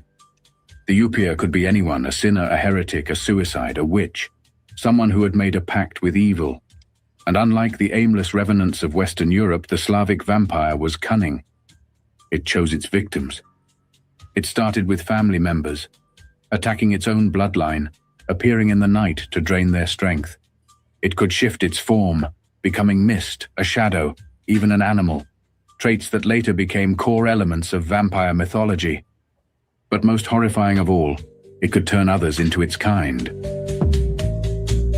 Entire villages lived in fear of a single corpse spreading vampirism like a plague. And so the Slavic people developed their own grim protections. Corpses were buried face down, so that if they tried to dig out of the grave, they would only burrow deeper. Sickles were placed around the necks of the dead, so that if they did rise, they would sever their own heads. Garlic was stuffed into mouths, not for flavor, but as a weapon against something far worse than rot. These rituals shaped the vampire we recognize today, and as time passed, the vampire's legend only grew. But there was one more transformation waiting, one final evolution that would cement the vampire as a creature of horror, a being both feared and hunted.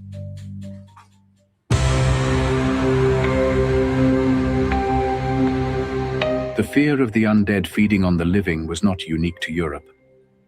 Across the deserts of the Middle East, the jungles of Southeast Asia, and the mountains of China, the dead walked. They were known by different names, they hunted in different ways, but their hunger was the same. These were not the elegant noblemen of later literature, nor the decayed revenants of medieval graves.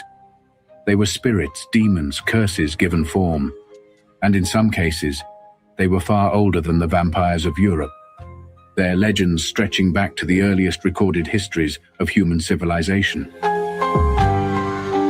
In the shifting sands of the Arabian Peninsula, where the night winds carry the voices of the lost, a far older predator waits.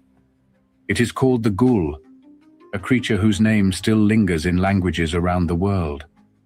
Unlike the European vampire who lingers in burial shrouds, the ghoul does not rest in a coffin. It stalks the lonely traveler. It waits in the ruins of lost cities. It feeds on flesh and drinks the blood of the living and the dead alike. The ghoul's origins stretch back to ancient Mesopotamian demonology, where a class of underworld entities known as Galu were said to drag souls down into the abyss. These creatures were later woven into pre-Islamic Arab folklore, becoming night spirits that feasted on the weak. The word al-ghul, meaning the demon or the devourer, first appears in early Arabic texts and later finds its way into the famous 1001 Nights. Here, the ghoul is depicted as a shape-shifting creature that can take the form of a human to lure victims before revealing its monstrous hunger. Unlike the European vampire, who is often linked to aristocracy and forbidden desire, the ghoul is a predator of the desolate places of graveyards and wastelands. Travelers fear losing their way at night, for that is when the ghoul emerges, digging through the sands, feeding on corpses and waiting for the living to stumble into its grasp. In some versions of the myth, the ghoul is said to attack children, a theme that mirrors the fears of the Strix and Lamia in Greek and Roman mythology. The ghoul can also be female, such as the dreaded Ghula, a monstrous being in Bedouin legends who lures men into the desert with beauty only to tear them apart. There is a chilling familiarity to these stories, a nocturnal creature that consumes blood and flesh, lurking on the edges of civilization, waiting for the unsuspecting. Even in later centuries, the term ghoul would spread into Western horror fiction, taking on new meaning as an eater of the dead, a grave robber, a revenant with an unholy appetite. But in its homeland, the ghoul is still spoken of with caution. Its legend remains intact. In the dense forests and burning cremation grounds of India, another ancient predator waits. It does not lurk in a coffin or emerge from a grave, for it has never been buried. It lives in the corpse itself.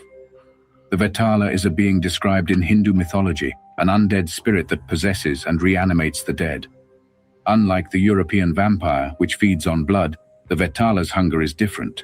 It steals life force. It whispers in the ears of the living. It drives its victims to madness. The most famous collection of Vetala stories appears in the 11th century Sanskrit text, the Vetala Panchavimshati, 25 Tales of the Vetala. These tales depict a world where the dead do not always stay dead, where a Vetala can take over a body and pretend to be alive, only revealing itself at night. Kings, sorcerers, and holy men encounter these creatures, often requiring special rituals to banish or trap them. The most terrifying trait of the Vetala is that it cannot be killed by conventional means. A stake through the heart is useless. Fire is meaningless. It must be removed through spiritual or magical intervention, which often involves complex rites performed by Brahmins or tantric priests. There are also pisakas, similar entities described in Indian folklore. These creatures are flesh-eaters, depicted with dark, shriveled skin and glowing red eyes. Who knew it would be the tantric priests that would be the protectors against the vampire? Shut up, who could have seen that twist coming? Plot twist. I mean, love does conquer evil. Can you please do an adult novel about a tantric priest vampire hunter? No. Why? I don't want to. Jennifer, that's like a ready-made plot line for smut. Like, tantric priest vampire hunter? It's just so... I don't You can even have know. sex scenes with the vampire and the tantric priest. Oh my god. I don't even know how we would relate those two things. Like, you would have to do tantra in front of the vampire or aim the energy to the... Ugh, no. Yuck. You know what? Just let that one marinate. Just let it marinate. It'll come to you in a dream. Karlyn. The spirits are going to bring you a vision that's going to explain tantric priest vampire hunter to you. It's going to be great. Lurking near cemeteries and feasting on both the living and the dead. Sexual. Some texts claim that they spread disease, a belief eerily similar to the plague-spreading vampires of medieval Europe. The influence of these tales did not remain in India. During the British colonial period, translations of the Vetala Panchavimshati reached the West. I mean, I guess Most notably technically- through Sir Richard It's already Burton's working. eight- The spirit, the magic's already working. Jennifer's already come up with an idea. Go ahead. No. I think technically it's a very powerful energy force that is easiest inspired by sexual contact. I am confused by the tantric priest vampire hunter thing. I'm very confused by that. I'm wondering if maybe that's because that's who was around. But it is Maybe more it's like one is like light energy and one is dark energy. It's two sides of the same coin. I guess it could be. I'm very interested in what this is about now, but I don't think I have any knowledge that I could write a book. Jennifer, that's precisely. Hang on a second. Hang on. What are you doing? What are you doing? We're ChatGPTing this shit right now. Okay, give me a plot for an erotic fiction novel about a tantric priest vampire hunter. Let's see. You don't know how this would work? Well, let's see. Let's just ask the AI. I'm not saying you the title, The Blood Sutra. Father Adrian Vale is a disgraced tantric priest trained in an underground order that hunts vampires by manipulating the same force vampires feed upon, human desire. Unlike conventional hunters, Adrian does not rely on stakes and holy water. He uses breath, ritual touch, meditation, and controlled erotic energy to draw vampires out of hiding, weaken their psychic influence, and sever the bonds they create with their victims. His newest target is Countess Serafin Veya, an ancient vampire who has opened an exclusive spiritual retreat in a decaying coastal monastery. Wealthy guests arrive seeking transformation and leave euphoric, obedient, and strangely bloodless. Adrian infiltrates the retreat, posting as a rival teacher, intending to expose Seraphin and destroy the nest beneath the monastery. Seraphin recognizes him immediately. Rather than kill him, she proposes a bargain. Someone with Adrian's own religious order has been secretly supplying vampires with sacred tantric rites.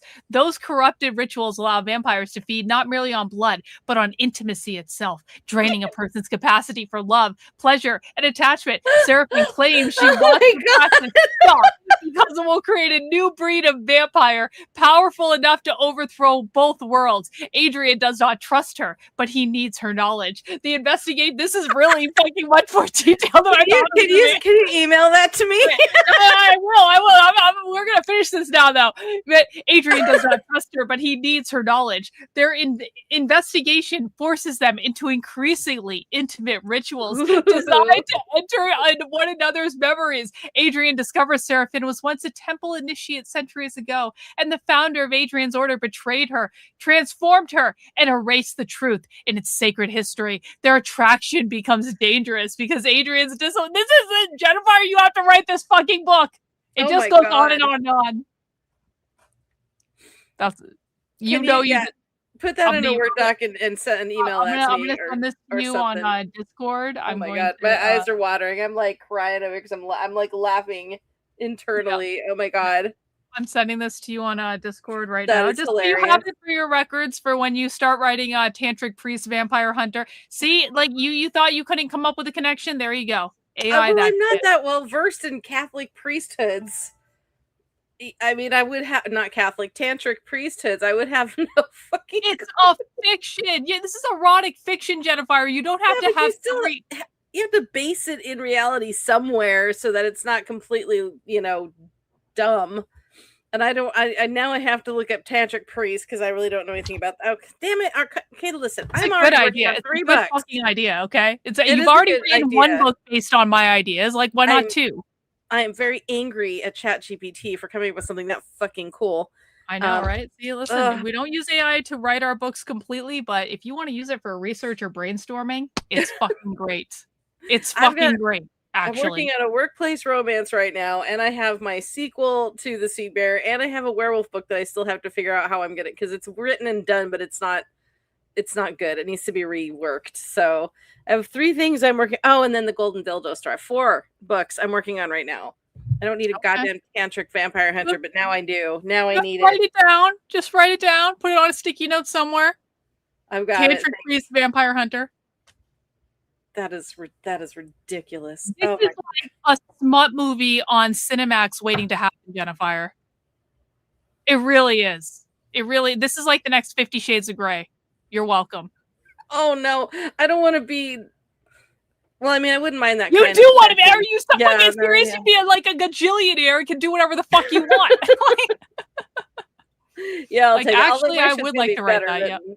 Yeah. Oh my god. Yeah, John's working on a vampire romance right now. Oh. John Morgan is. Yeah. I bet it's a very sweet book, John. John will trick you with his writing. I remember he made me whip James Lindsay while I demanded he say whiteness means capitalism. I recall. I got in massive trouble for John Morgan writing that fucking fan fiction. You loved it. You loved it. I did love it. I was very proud of John to incite basically an internet firestorm in response to a fan fiction that was read by 40 fucking people. Yeah, no, it's his sequel. He's working on his sequel, and this one has a little romantic tinge with some vampires. It occurs to me, we've gotten so many new members of the community that don't know the John Morgan fan fiction lore. Oh shit, we've got to tell this story. Okay, for people who weren't around back then, John Morgan, one night as a joke, wrote a fan fiction based on the movie Midsummer. This is back in our war against James Lindsay, where basically we tortured and then burned James Lindsay alive in a ritual sacrifice as based on the movie, and basically I whipped James and made him say whiteness means capitalism, and then we burned him in a ritual sacrifice because that's what Midsummer is about. And I didn't tell John Morgan to write this fan fiction. He just did it because he was feeling fucking creative one night. He's like, Karlyn, I adapted your war with James Lindsay into a horror fan fiction, and I was like, awesome. This is actually fucking great. And then without even reading it, I trusted in John Morgan's ability so much, I didn't even read it, and I retweeted it thinking I was going to read it later. I was like, okay, I'm going to retweet this so that, something's going on with the Rumble stream for some reason. I'm going to retweet this so I remember to read it later. And because I retweeted it, James Lindsay had a massive public meltdown about this fucking fan fiction. And nobody, like, it was only for people in my community. Like, barely anyone had even read it. It was like, you could even see the stats on it was like 40 people had read it. Because he just shared it. Yeah, it was just for fun. It was just fucking around. And like he shared it in movie night where there weren't like that many people there. And then when I retweeted it, James Lindsay had a massive fucking meltdown and he blamed me. And he said I was sexually like stalking him or something because of John Morgan's fan fiction when I hadn't even read it yet. Karlyn the dominatrix whipping. I think I read it for him on movie night when and I read the fan fiction. I was so hard to make it through because it is legit hilarious. It's so funny. It's fucking funny. And James just kept going and going and going about the fucking fan fiction, and he blew it up into much bigger proportion than it was. And then we decided to have Eyes Wide Shut movie night, and we created an invitation inviting James to Eyes Wide Shut movie night, and he never showed up.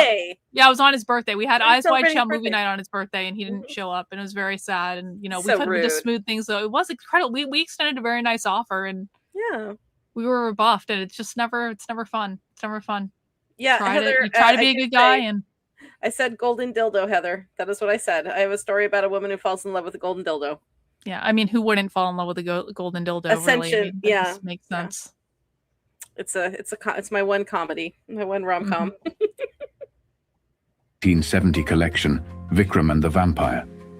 This work introduced the Vatala to English readers, explicitly calling it a vampire and describing its bat-like when are we going to channel the Ghost of McCarthy? Well, we have to do a crowdfunding campaign to send. We actually probably should start that. We have to do a crowdfunding campaign because we're going to crowdfund to send. This is actually serious for people who are new. it's going to sound like I'm not being serious, but I am being 100% serious with every single thing that I'm about to say. We're going to do a crowdfunding campaign to send Jennifer to mediumship school. She has found a mediumship school that I think starts in November. And so we need to crowdfund like $3,000 or something, which I totally think we can do. It's not going to be a fucking like, and basically what's going to happen, Jennifer is going to go learn how to be a medium. And then we will have our own channel, like a real medium that can actually speak to like spirit. Properly.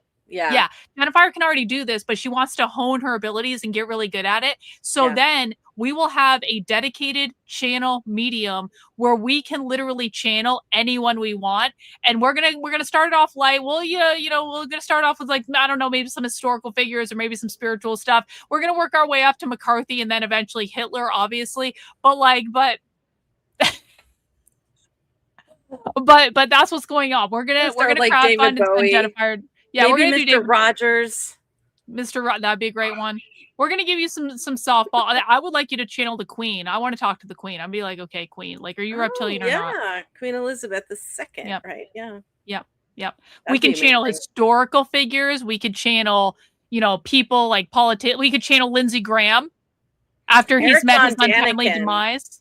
We could channel Lindsey Graham, Eric Von Daniken. And then we can kind of work up to some we could even try Charlie, we could try. We could. Yeah. But I'm interested to see how, because I have the thing that holds me back is I get very shy and I get very I can't do that. And and so I need to work on that, my confidence level. And I think that having a class where they say, no, actually you can do this shit will be very helpful, because that's everyone holds me back. Everyone needs a class to learn skills. If you're like, I worked with teachers to learn how to be more psychic, even though probably that was a mistake, but I did it anyway. And so now I know, and I can't unknow that stuff. But everyone needs a class. It's okay. We're going to professionalize this. You do a lot for the community. We can send you to mediumship school and then use you as our dedicated channel medium forever. Well, and Hans, I could channel Jeff Epstein if he was dead. If he's dead. We could find out if Mitch McConnell is really dead by channeling him. Like, a channel medium has so many uses. Very true. And Jennifer will be ours because we will have crafted her and molded her into a medium. Yep. Spirit talks to me all the time. I have channeled before, but in order to do this kind of level, I feel like I really need the training. I don't want to dabble. I am not a dabbler. I very much support being educated in the thing that you do, so you don't just welcome in the bullshit, because I've seen that happen and it's never pretty. Why was it a mistake to learn to be more psychic? Because you can't you can't unlearn it, and shit that maybe you don't want to know, and maybe life would have just been a little bit easier did you not have that information. But it can also be really useful. Why do you think I'm so good at analyzing socialists? I'm extremely intuitive. It sounds like I'm joking, but I'm not actually joking. Like, I was a great workplace coach because I'm very intuitive. Has benefits and drawbacks, whatever. Yep. So sometimes it's hard to turn off if you don't know how to. Like, if you don't know how to kind of isolate your energy, they just come at you constantly. And I'm sure we've all seen movies where they have the psychic who's just constantly getting barraged with voices and stuff. And it's really hard for them to navigate their life. And that's someone who doesn't know how to shield. Yeah. So you want to make sure you got that first. And then try getting gang stalked on the internet for 2 straight fucking years when you have that type of energy coming at you all day, every day, and and I'm not always the best about, shielding and all that. So I should be better at it at this point, but I'm just not. So anyway, whatever. I'll work on you in Sedona. You're going to work on me in Sedona. We gotta figure that out too. Yeah, we do. That's going to be awesome. Hanging upside down from trees, waiting to strike. Even Bram Stoker is believed to have been aware of these translations, and some scholars suggest that elements of Dracula's abilities, his mind control, his ability to shapeshift, his connection to madness, may have been influenced by these Hindu legends. The Vetala is a vampire of the mind as much as the body, and in the shadowed burial grounds of India, its legend endures. In the dim glow of the lantern, the villagers whisper of a corpse that does not decay.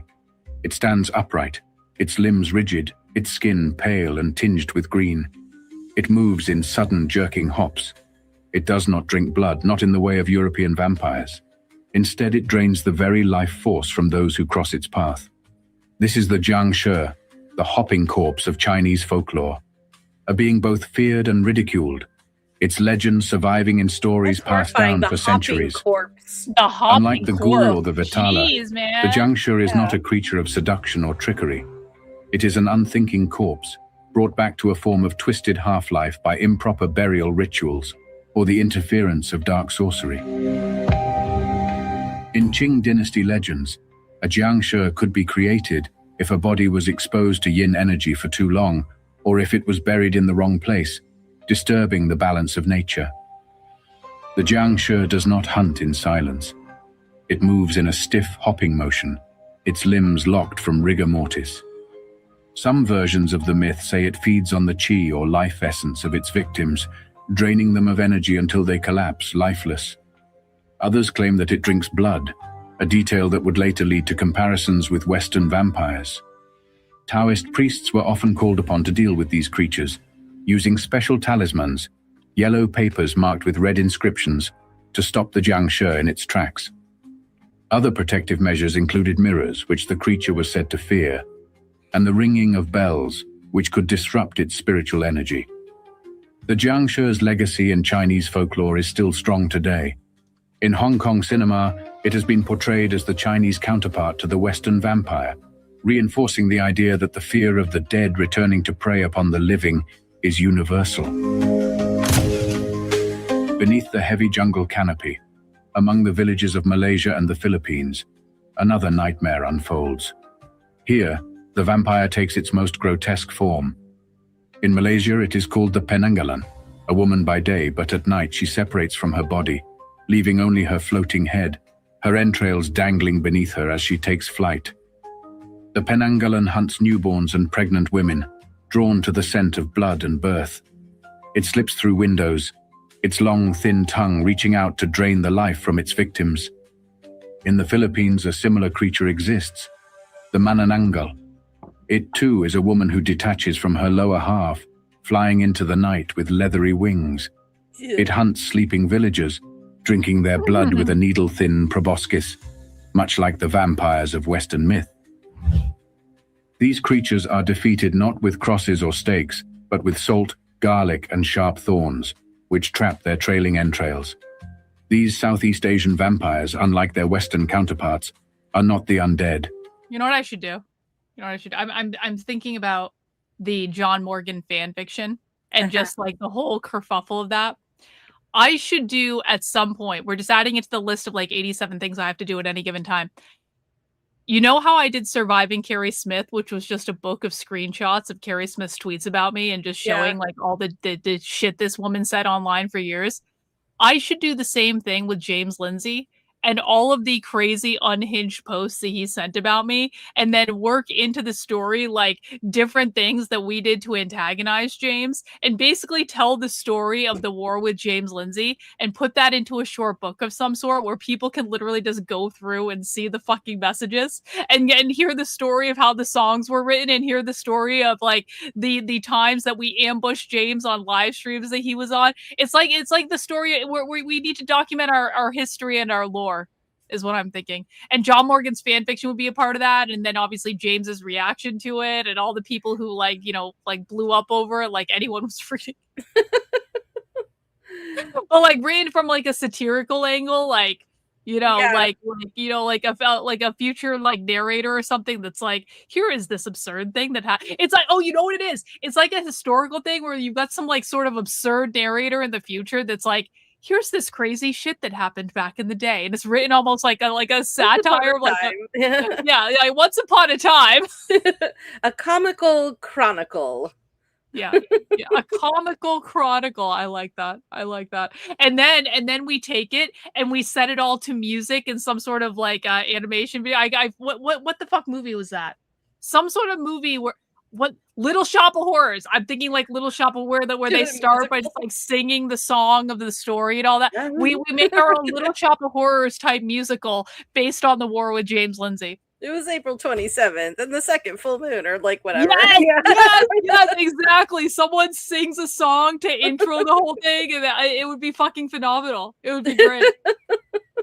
That would be very cute. We could do a whole stage production on Broadway, Karlyn's Comical Chronicle of James Lindsay.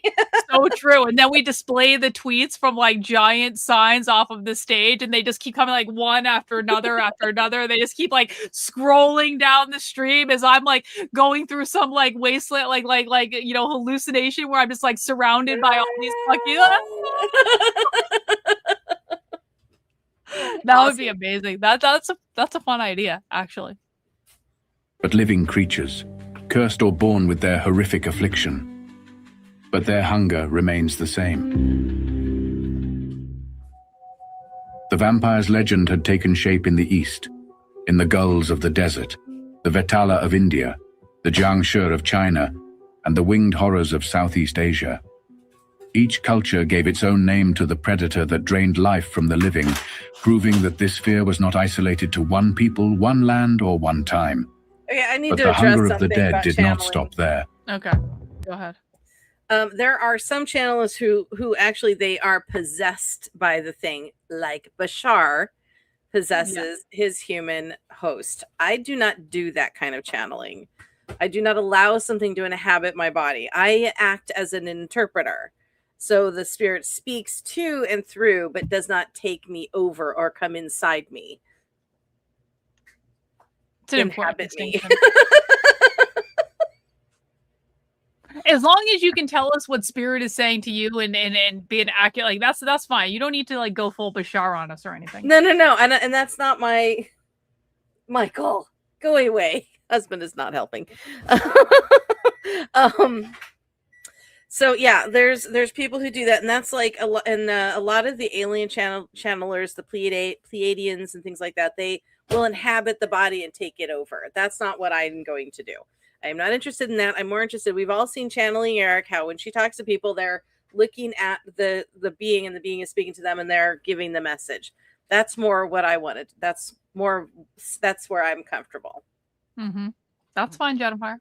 Yeah, I never step aside. Across the vast landscapes of We want you to feel comfortable as our channel medium. You are basically our goddess that are going to give us access to information that we would not otherwise have access to, and I think it's going to be cool. Nice. of Africa and the Americas, blood drinkers emerged in forms both monstrous and familiar.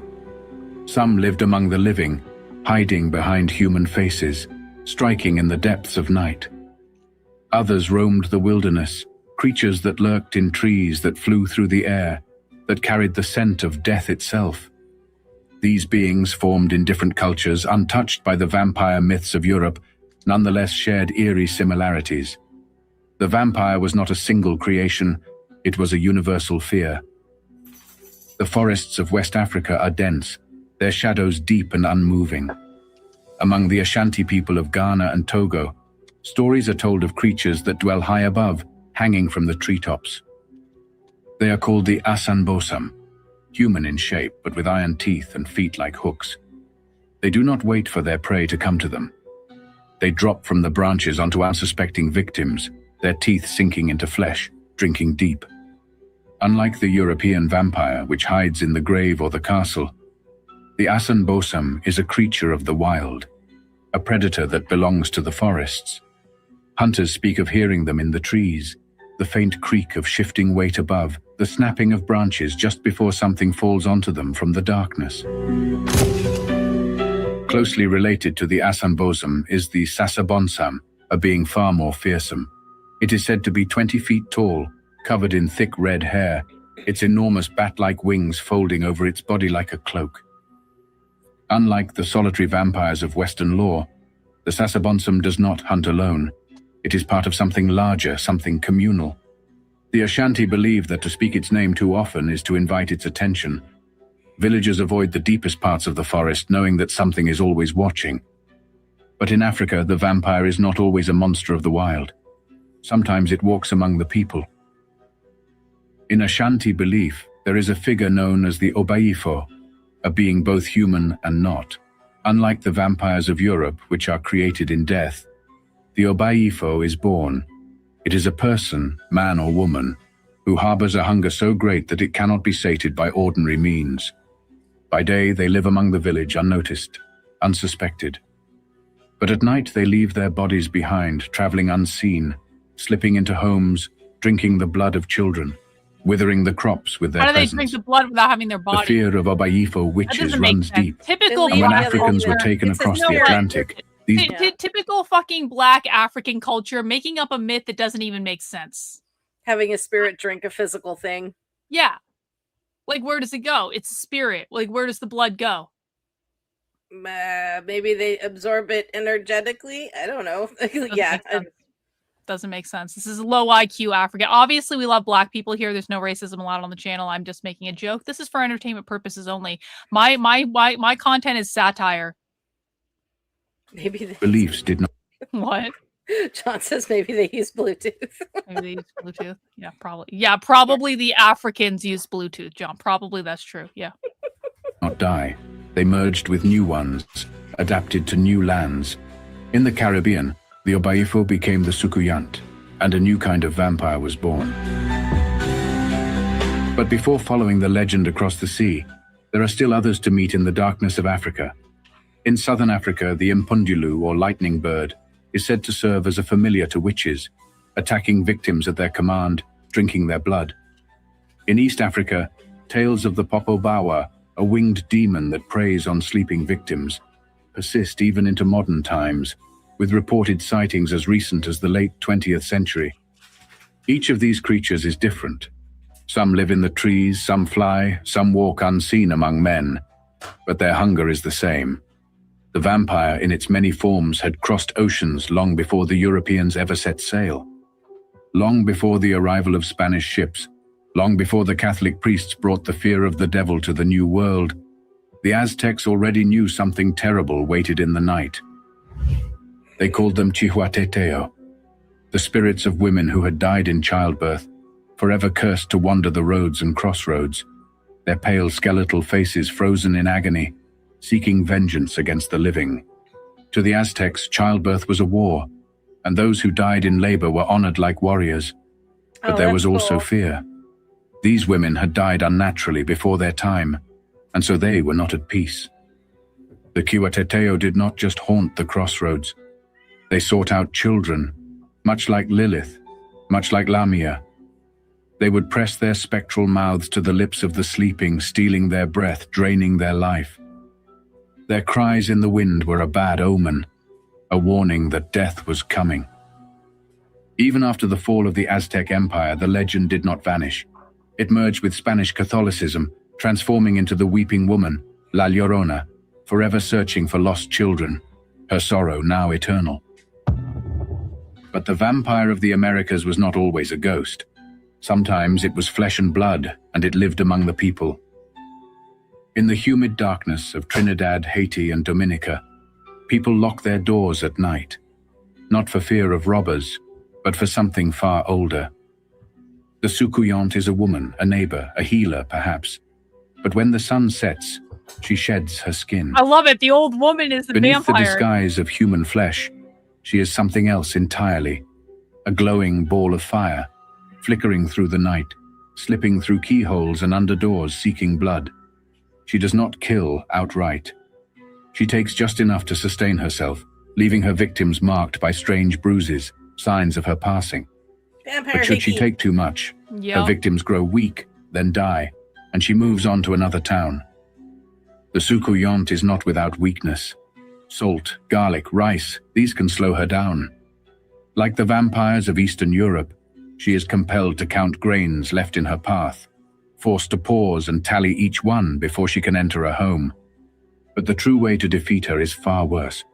Some say that if you find her discarded human skin, you can burn it before dawn, trapping her in her monstrous form, leaving her forever exiled from the world of the living. Like the Obayifo of Africa, the Sukuyant is not an outsider. She is one of them. She walks among them in daylight, blending in. And so people watch their neighbors carefully. They avoid eye contact with the old woman at the market, whispering that she is not what she seems.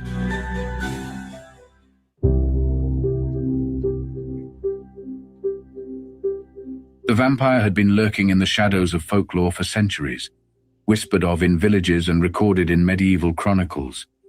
It had been a revenant, a restless corpse, a family curse. But in the 18th century, it became something more. It became a crisis. What had once been local superstition suddenly erupted into full-blown hysteria, not in darkened taverns or among uneducated peasants, but in the courts of European rulers and the records of government officials. Vampires became a matter of state. The panic began in the remote corners of the Habsburg Empire, in regions that had long been steeped in vampire beliefs. In the villages of Serbia, Moravia, and Wallachia, disturbing reports began to surface. Stories of the dead rising from their graves to attack the living, of entire families wasting away, their blood seemingly drained from within. The accounts spread rapidly, and unlike the folklore of earlier centuries, these were not cautionary tales or monastic scribblings. These stories were official reports, signed and sealed by government representatives. In the year 1725, in the small Serbian village of Kisilova, a peasant named Petar Blagojevich died suddenly. Days later, his son claimed that his father had come to him in the night, appearing at his bedside, pale and wide-eyed. The next morning, the boy was dead. More deaths followed, each one preceded by reports of visitations from the deceased Blagojevich. The villagers, gripped by terror, pleaded with the authorities. When the local magistrate and a contingent of soldiers arrived, they dug up Blagojevich's body and recoiled at what they found. The corpse looked fresh, its hair and nails appearing to have grown, its mouth smeared with blood. To those present, this was no ordinary dead man. This was something still feeding. Without hesitation, they drove a wooden stake through his chest. Some witnesses later claimed that the body let out a groan as the wood pierced it. It might have ended there, a single case, an isolated exhumation. But it did not. Just a few years later, in 1732, another Serbian village, Medveda, became the epicenter of an even greater vampire panic. The case revolved around a man named Arnold Paule, a former soldier who had died suddenly from a fall.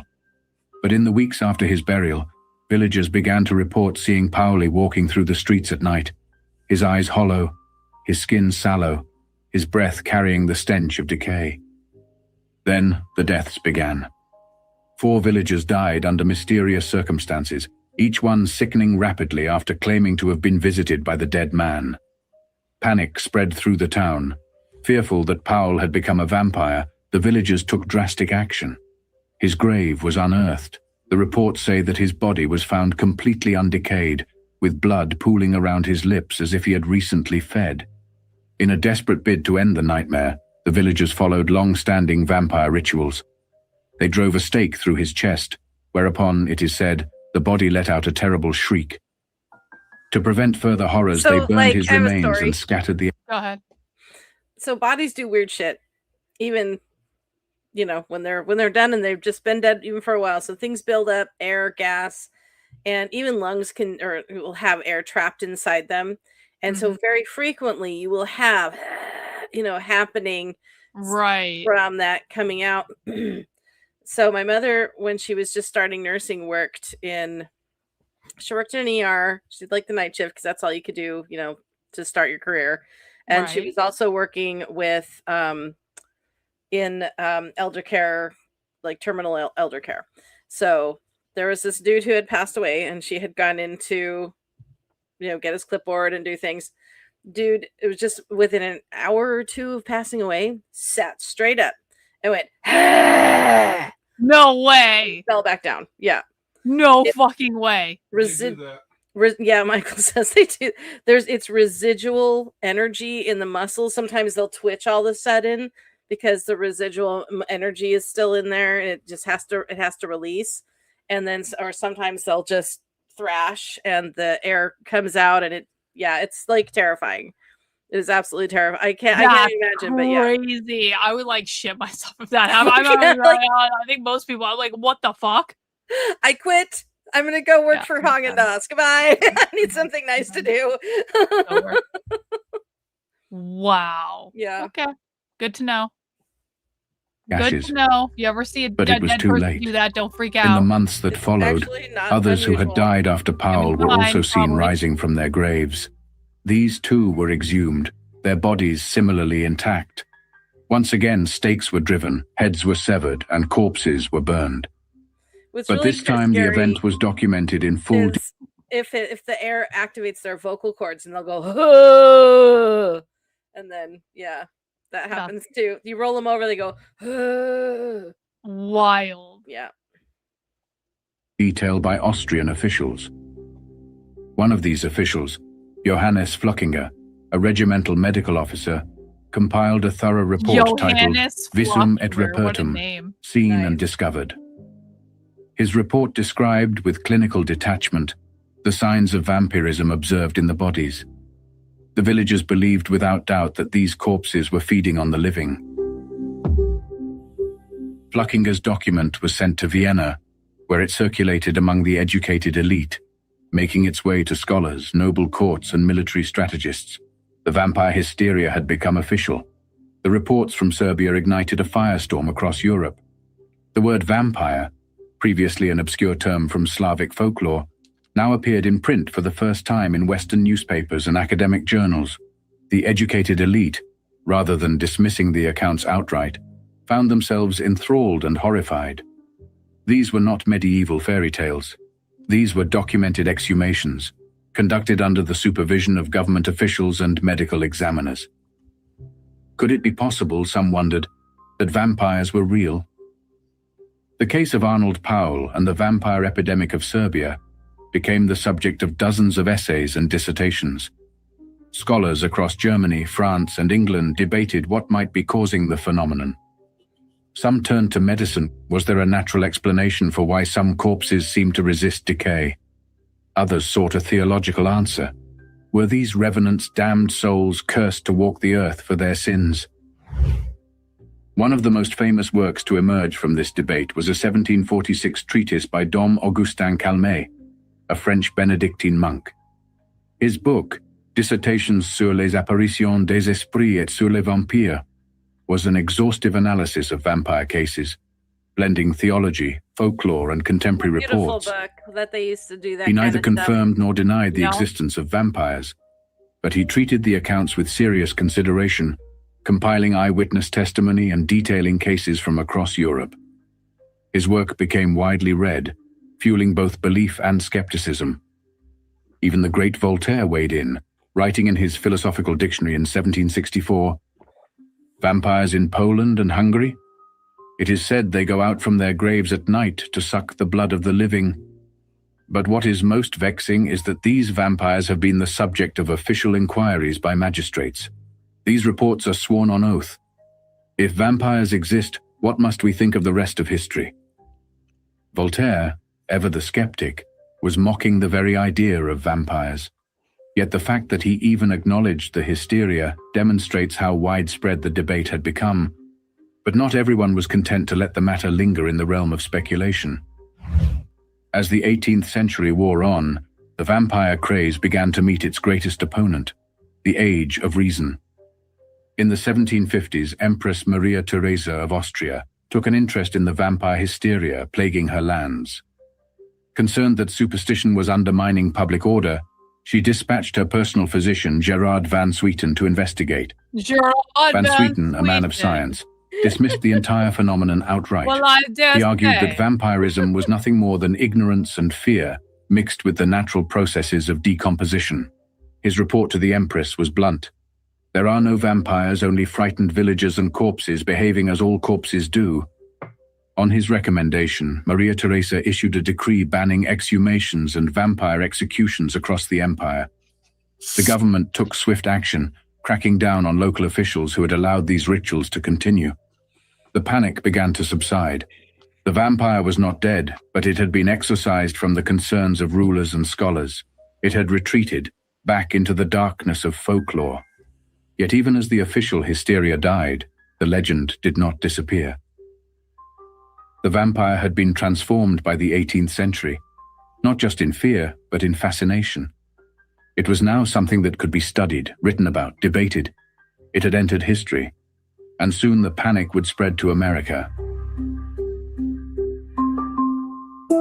The year is 1892, and in the quiet town of Exeter, Rhode Island, a family is dying. Tuberculosis, consumption as it was known, had long haunted New England, a wasting disease that struck with no warning and lingered for months, even years. It stole weight from the body, left the afflicted pale and gaunt, their ribs showing through thinning skin, their cheeks sunken. They coughed blood into handkerchiefs, their breath coming ragged and shallow. The people of Exeter had seen this before. But for George Brown, it was a horror unfolding within his own home. His wife, Mary Eliza Brown, was the first to succumb. Then his eldest daughter, Mary Olive, wasted away in much the same fashion. Another son died soon after. Now his only remaining son, Edwin, was fading, and the town began to whisper. This was no ordinary illness, they said. Something was feeding. By the late 19th century, tuberculosis was the leading cause of death in the United States, yet it was still poorly understood. It did not spread rapidly like cholera, nor did it strike in obvious outbreaks like smallpox. Instead, it moved slowly, insidiously, consuming one family member after another. To those left behind, it seemed that the dead were preying upon the living. This belief was not new. It had existed in New England for over a century. It came from a time before germ theory, when disease was an enigma and death a creeping shadow. In small towns and farming villages, people sought answers not in science but in folklore. And in their minds, there was only one possible explanation. The dead were refusing to stay buried. They called them vampires, though these creatures were not the aristocratic blood drinkers of European legend. The vampires of New England did not stalk the night in elegant capes or transform into bats. They were family members, recently deceased, lying in their graves, siphoning the life from their own kin. There was only one way to stop them. Desperate to save his only surviving son, George Brown allowed the townspeople to do what had to be done. On March 17, 1892, a small group of men, including the town doctor, gathered in Chestnut Hill Cemetery. They unearthed the bodies of George Brown's wife and daughters. The mother, Mary Eliza, had long since decomposed. So had Mary Olive, the eldest daughter. But when they opened the coffin of Mercy Brown, buried only 2 months before, what they found chilled them to the core. Mercy's body was too well preserved. Her face was unmarked by decay. Her nails and hair seemed to have grown, a common but misunderstood phenomenon caused by the skin receding after death. And when the doctor cut into her chest, they found liquid blood pooled in her heart. Uh-oh. To the town, it was all the proof they needed. Mercy Brown was still feeding. Vampire! The villagers followed the ritual that had been practiced throughout New England. They cut out her heart, burned it to ashes, and mixed the ashes into a tonic. Edwin was given the mixture to drink, a desperate attempt to break the vampire's hold on him. But it did not save him. He died 2 months later. The Mercy Brown case is the most famous, but it was not the first. For nearly 100 years, New England had been gripped by vampire panic. From Maine to Connecticut, families plagued by tuberculosis had turned to the same solution. Dig up the dead, find the culprit, destroy the body. I need to go Some of these cases left behind I'll bet it's amazing. Yeah, you need to come to New England. Yeah. I'm There's so many haunted fascinated. places here. Oh, gotta It's go. Gotta awesome. go. Mm-hmm. Evidence. In 1817, in Griswold, Connecticut, a group of children playing in a hillside graveyard accidentally You know what, unearthed. Jennifer? I meant to tell you this. So I was so when I went to do protest coverage in Maine the other day, I got up there a couple hours early because I wanted to just look around and I wanted a chance to go in some of the shops in Portland and all that stuff just to see what's going on. And I go into this one shop and there's a pile of zines there. Of course, I'm going to go over to the pile of zines like immediately. That's what I'm looking for, right? Yes. They had a zine about the Wendigo. Really? Yes. Oh. Yes. They had a zine about the Wendigo. I was like, are you shitting me? Like, there weren't really any socialist zines. I just thought that was like really funny and coincidental given the timing. And now you know what that is. And Now all I that know stuff. what it is. Yeah. I would have had no idea. I would have, and had the socialists at that organization in Florida that I've been stalking, had they been paying attention. So basically, there's this organization in Florida that I'm trolling because they're so desperate for us not to record their webinars, and they keep they're basically sabotaging their own events, trying to prevent us from recording them. So of course, I keep trying to record them. They actually had one today, and I was going to ask someone to record it, but I was just like, we're going to give them a break for once. We're going to let them self-sabotage on their own completely, and then we're going to come back and record them another time. Anyway, the email address, and I can say this because I've burned the email address now, because one of the things they did to prevent me from recording their webinars is they figured out how to display the email I'm signed up under on the screen. So if they saw me, if they saw my recording, they could tell what email I was signed under and they could kick me out, right? Oh. So I created a specific burner email address, and I was like, I'm going to use this one time and that's going to be it. And had they been paying attention to the Windago episode, they would have known it was Windago 7777 or something like that. Nice. I was like, I created the demon email to infiltrate them, and they didn't even know. That's great. Glad to help. Yep. A skeleton, its bones arranged in a peculiar way, the skull and femurs crossed over the ribcage like a pirate's emblem. When archaeologists later examined the grave, they determined that the body had been exhumed years after burial. Someone had dug it up, broken open the ribs, and reburied it in the shape of a warding sign. This was not a careless grave robbing, it was a vampire ritual. Similar cases were recorded in Exeter, Rhode Island, 1874, when the body of Sarah Tillinghast was dug up and burned. In 1854, in Jewett City, Connecticut, the Ray family suffered multiple deaths from tuberculosis. The town exhumed 2 of the Ray brothers, burned their bodies, and scattered the ashes. In nearly every case, the method was the same. Bodies were dug up and inspected for signs of unnatural preservation. Blood in the heart was the ultimate sign of vampirism. The heart was removed and burned to stop the vampire's influence. In some cases, the entire body was burned, and the ashes were fed to the afflicted as a cure. There is no evidence that these rituals worked. But for the desperate, for those watching their families die one by one, logic did not matter. Only hope. Mercy Brown's exhumation was widely reported, not just in New England, but in newspapers across the country and even in London. One of these clippings found its way into the hands of Bram Stoker. At the time, Stoker was in the final years of writing Dracula, a novel steeped in Eastern European vampire lore. But within his research notes, discovered decades after his death, was a newspaper article describing the Mercy Brown case. Did it shape Dracula? The novel's character Lucy Westenra shares chilling similarities with Mercy.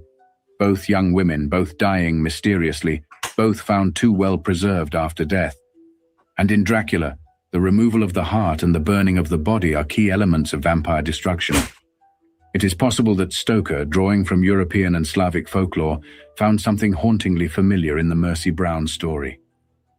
He may have realized that the fear of the dead feeding on the living was not just an old world legend, it was happening in America.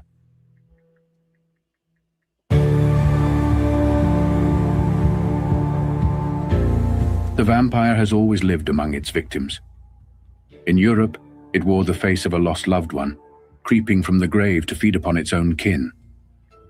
In the Caribbean, it moved among the villagers in daylight, only revealing its monstrous hunger after sundown. In China, it hopped stiffly from the coffin, hunting those foolish enough to cross its path. In Africa, it dropped from the treetops, fangs gleaming in the dark. Every culture has its own version of the predator, but certain fears remain universal. The dead should stay buried. Blood is sacred. Life can be stolen. These ideas are not unique to one people or one place.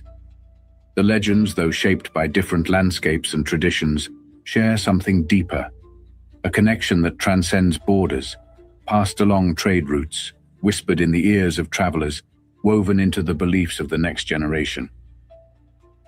The vampire was never confined to a single story. It spread across continents, taking on new forms, transforming with each encounter. It moved through the minds of merchants, priests, and scholars, carried not in the bloodstream, but in language, in myth, in fear. No myth exists in isolation. For thousands of years, humans have carried their stories with them, passing them from village to village, from one continent to another.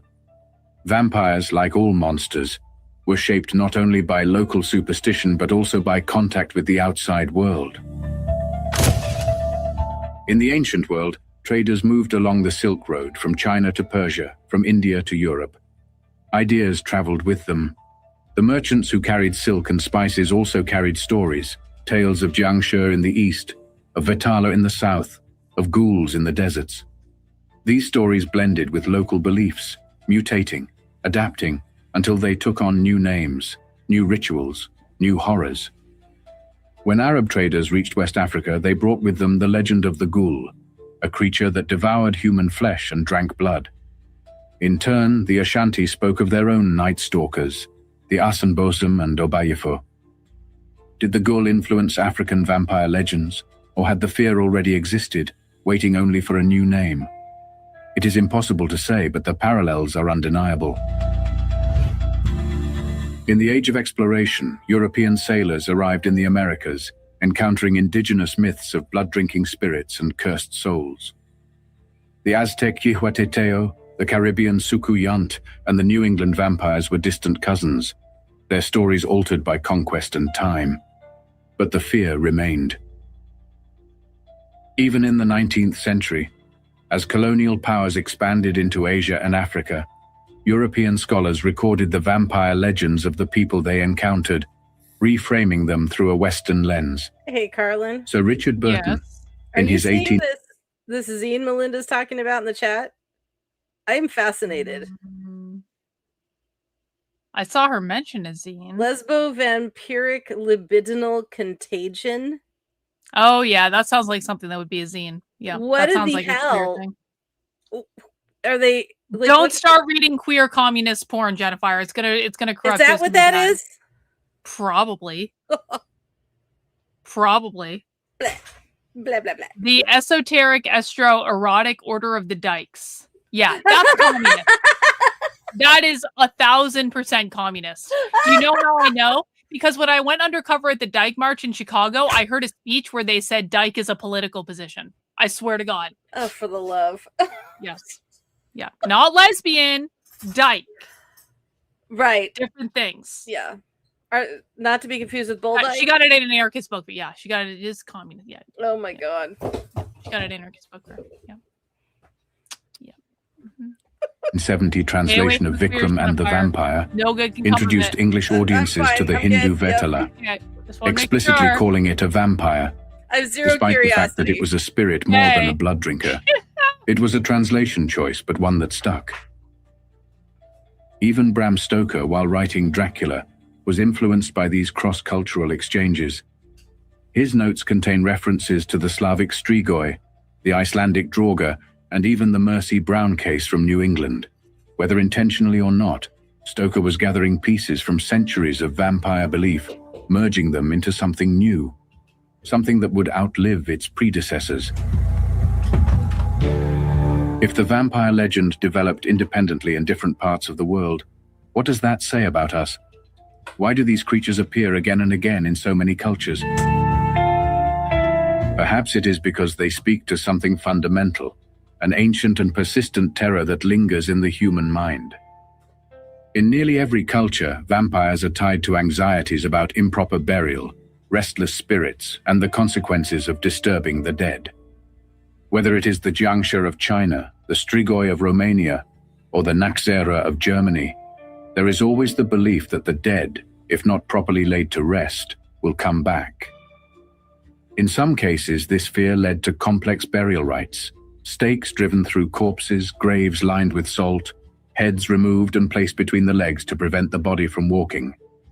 Across cultures, blood is sacred. It is the essence of vitality, the thing that separates the living from the dead.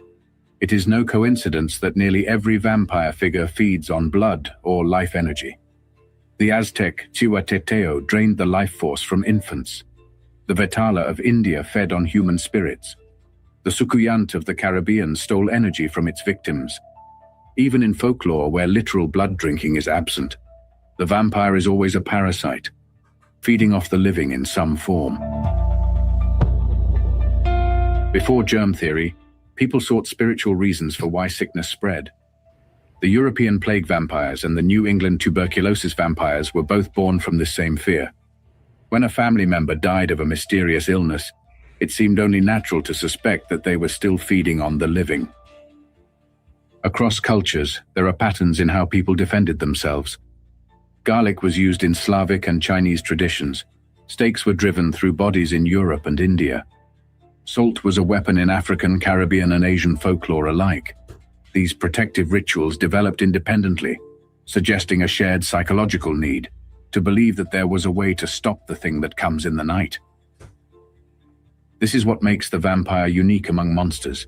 It is not just a single story, but a collection of shared fears adapted to different times, different places. The vampire had traveled far, through time, across continents, through the voices of storytellers and the fears of the superstitious. It had emerged from the deserts of Mesopotamia, clawed through the graveyards of medieval Europe, and whispered through the candlelit rooms of New England's dying. It had taken many forms, shifting from demon to spirit to revenant. And now, it was about to undergo its final transformation. By the 19th century, the vampire was no longer a creature of whispered folklore, nor merely a thing of ritual and fear. It had entered literature, and in doing so, it became something more than a superstition. It became a story. The vampire's first true step into the written word came in 1819, in a tale that would change its nature forever. That year, an English doctor named John Polidori published a short story called The Vampire. It was the first work of fiction to depict the vampire not as a bloated, reanimated peasant, but as something aristocratic, intelligent, and alluring. Its central figure, Lord Ruthven, was a predator unlike those of folklore.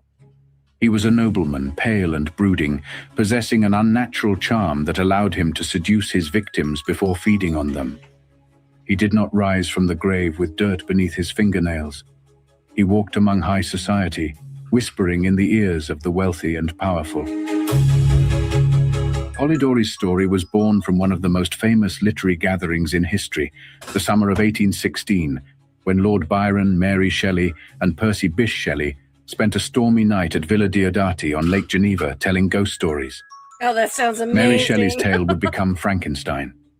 Byron's unfinished fragment, a sketch of a blood-drinking nobleman, was taken up by Polidori, who crafted it into something new. The story was a sensation. For the first time, the vampire had entered English literature, not as a mindless corpse, but as a character. It was no longer just an object of terror, it was an antagonist, a seducer, a figure of dark fascination. Polidori's work set the stage for everything that would follow. By the 1840s, the vampire had become a regular figure in penny dreadfuls, the cheaply printed serials that entertained England's working class.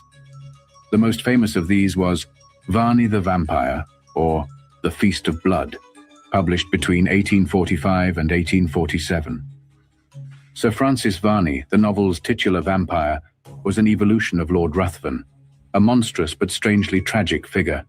He had sharp fangs, one of the earliest literary descriptions of a vampire's teeth, hypnotic powers, and the ability to revive himself from death. He was also tormented, cursed to his existence, oscillating between predation and regret. Despite its melodrama, Varney the Vampire left its mark. The pale, fanged vampire had now become the standard image, one that would be repeated in future literature and, eventually, film. Then, in 1872, a new kind of vampire emerged, one that could seduce, not just terrify. Sheridan Le Fanu's Carmilla introduced the first major female vampire in fiction, a creature of beauty and danger in equal measure. Unlike Ruthven or Varney, Carmilla did not prey on high society. She preyed on innocent young women, slipping into their lives like a lover, like a shadow. Set in a lonely Austrian castle, Carmilla tells the story of a girl who is slowly drained of life by a mysterious visitor. The predator does not attack outright. She charms, she lingers, she whispers in the dark, draws her victims into an embrace that is part love, part death. Carmilla was daring for its time. The book contained undeniable homoerotic undertones, depicting the vampire not just as a threat to life, but as a corrupting influence, a being who existed outside the boundaries of morality and nature. It was Carmilla that first introduced... If we're being honest about it, the lesbian really is one of the most terrifying horror creatures that one can come up with, so I think it makes sense. Why? Lesbians are fucking terrifying. Have you ever met a lesbian? Have you ever, like... Lesbians are fucking terrifying. 36 years was a lesbian. They're insufferable. They want to move in with you right away. They're insufferable. Like I've never dated a woman, so I mean I don't know anything about that, but I have lesbian friends that are perfectly fine. I don't know, like one of my best friends of 36 years was a lesbian. Then she went psycho crazy. Exactly. It's exactly my point, Jennifer. You think everything's fucking normal until she goes psycho crazy, okay? And maybe she was always psycho crazy and she was just better at reining that shit in than other lesbians. I think, well, I don't want to get into it, but let's just say I think she was a little more of an abusive type person than I understood until I started keying into it. And I went, I don't like being treated like this. So yeah. But anyway. Don't say the lesbian was terrifying and insufferable when you started really paying attention to it. You don't say, Jennifer. Her partner, who was not her lover, but just her partner, like roommate, was lovely. Very class act. Very cool. Adored her. Very sweet person. Never had a problem with her. But I mean, anybody can be crazy and mean and brutal and abusive. I wouldn't say that's a trait for lesbians. I've had many abusive hetero relationships, you know. I don't know. I don't think anybody's better or worse than anyone else. Well, listen, I would just say that, like, I'm sure there are nice lesbians that are not psychotic, but I think pretty much every gay man that watches me would agree with me on this. Lesbians are insufferable and they are terrifying, and no one really wants to hang out with them. And I'm sure there are great lesbians that would be fine to hang out with, that wouldn't be an annoying pain in the ass. I'm sure that's true, and I'm so sorry that you are getting painted with the broad brush of most lesbians being insufferable. But if you're honest about it, you know it's true, and I know it's true, and every gay man in the chat knows it's true. And like, come on. I would be more agreeable to, like, queer people are insufferable. Like, well, they're also insufferable. They can both be insufferable. Lesbians are insufferable and queer people are insufferable, and gay men are generally okay. I love my gay boys. I love them. There's a few though that when they go off the deep end, they really go off the deep end. Well, yeah, they have their moments as they can be very fucking dramatic. But on the whole, gay men are pretty much awesome, and everyone else sucks. Yeah, you're not a gay man, honey. Oh, okay. He's half listening. Okay. All right. You're allowed to have your opinion. That's fine. Yep. I'm allowed to have my opinion. The idea that a vampire could transform into an animal, taking the form of a cat. It was Carmilla that perfected the slow, creeping dread of a vampire's influence, rather than an outright attack. And it was Camilla that decades later, Bram Stoker would study as he wrote his own vampire tale. The vampire had evolved. It was no longer just a monster. It was an idea, an infection, something that spread through literature like a disease. And in 1897, it would finally be given its most enduring name. Bram Stoker was not the first to write about vampires. He was not even the first to depict them as elegant, cunning creatures. But he was the first to bring together everything that had come before and mold it into something truly immortal. Dracula was not an accident. It was the result of years of research, of digging through folk tales, historical accounts, and existing literature. Stoker studied the Serbian vampire cases of the 18th century, the Slavic strigoi, the witchcraft trials of Europe, the New England vampire exhumations, and the legends of Vlad the Impaler, blending them into a single character, an embodiment of every fear the vampire had ever represented. Stoker's Dracula was the culmination of centuries of vampire myth. He carried the noble predation of Polidori's Lord Ruthven, stalking his victims with aristocratic ease. He possessed the fangs and hypnotic allure. Yeah. Amba Bamba, lesbians have the highest domestic abuse rates. They also have the highest divorce rate. Mm-hmm. Second to that is heterosexual couples. The lowest rates of abuse and divorce are gay men couples. Mhm. And I saw a comedian talking about this, and he's like, what's the common denominator in the Women. upper two most abusive? Women. It's women. Maybe it's women are horrible, and lesbians just happen to be more women in the same space than a hetero couple. Maybe. Yeah, women Maybe. are. I'm really sorry. I mean, there's so many of us that are absolutely awful. Just that's why I try so hard to not to be the best I can be, because there's so many women out there that just fuck it up and ruin it for all of us. See, you know what? I've embraced the fact that I have many flaws, most of which is that I like poking the bear probably more than I should and do it on a regular basis. And that gets me into trouble. I can acknowledge this, but I feel like if people just own their shit, people are more forgiving of it. Be like, yes, I know I can be crazy. And yes, I know I can be antagonistic. And yes, I know I can be childlike. And yes, I know I can be selfish. I like my selfishness is one of the best things about me, I personally think. And I know all these things and I admit to them. And so you can't hold them against me. I do, yeah. I have my cray moments. I do. But you are a Capricorn. I think that balances me out and keeps me from getting too cray. Have you ever met a Scorpio woman? They're insane. They're fucking crazy. Yeah, but Capricorns are also insufferable as much as lesbians, Jetfire. So, like, I mean, maybe it's the Scorpio that's balancing out your inherent nature. No, Scorpios are crazy. They're crazy. Geminis, especially, and Pisces women. Piscean women are the worst. Yeah, well, Pisces are crazy, regardless of gender. Maybe not crazy, but annoying. Annoying. Harmful, yeah, oblivious, yeah, oblivious and harmful at the same time, and maniacal occasionally. Like they do shit on purpose that they know is going to actually hurt you, and it's not funny. Yeah, like making AI porn about you on the internet. That was a perfect example. Excellent, Jennifer. We've come full circle with this entire episode. There we go. And we did it again. All right. Yeah. And solving the problems of the universe. Poke. Of Vani the vampire, drawing his prey into submission before the final bite. He exuded the corrupting influence of Carmilla, a presence that seeped into the mind as much as the body. He embodied the slow, wasting death of New England's vampire panics, the unseen force that drained families from within. And he was the resurrected corpse of Slavic folklore, a revenant bound to the earth yet desperate to rise. Yet he was also something new. Stoker crafted his vampire with rules. Garlic repelled him, crosses burned him. He could not cross running water. He needed to sleep in the soil of his homeland.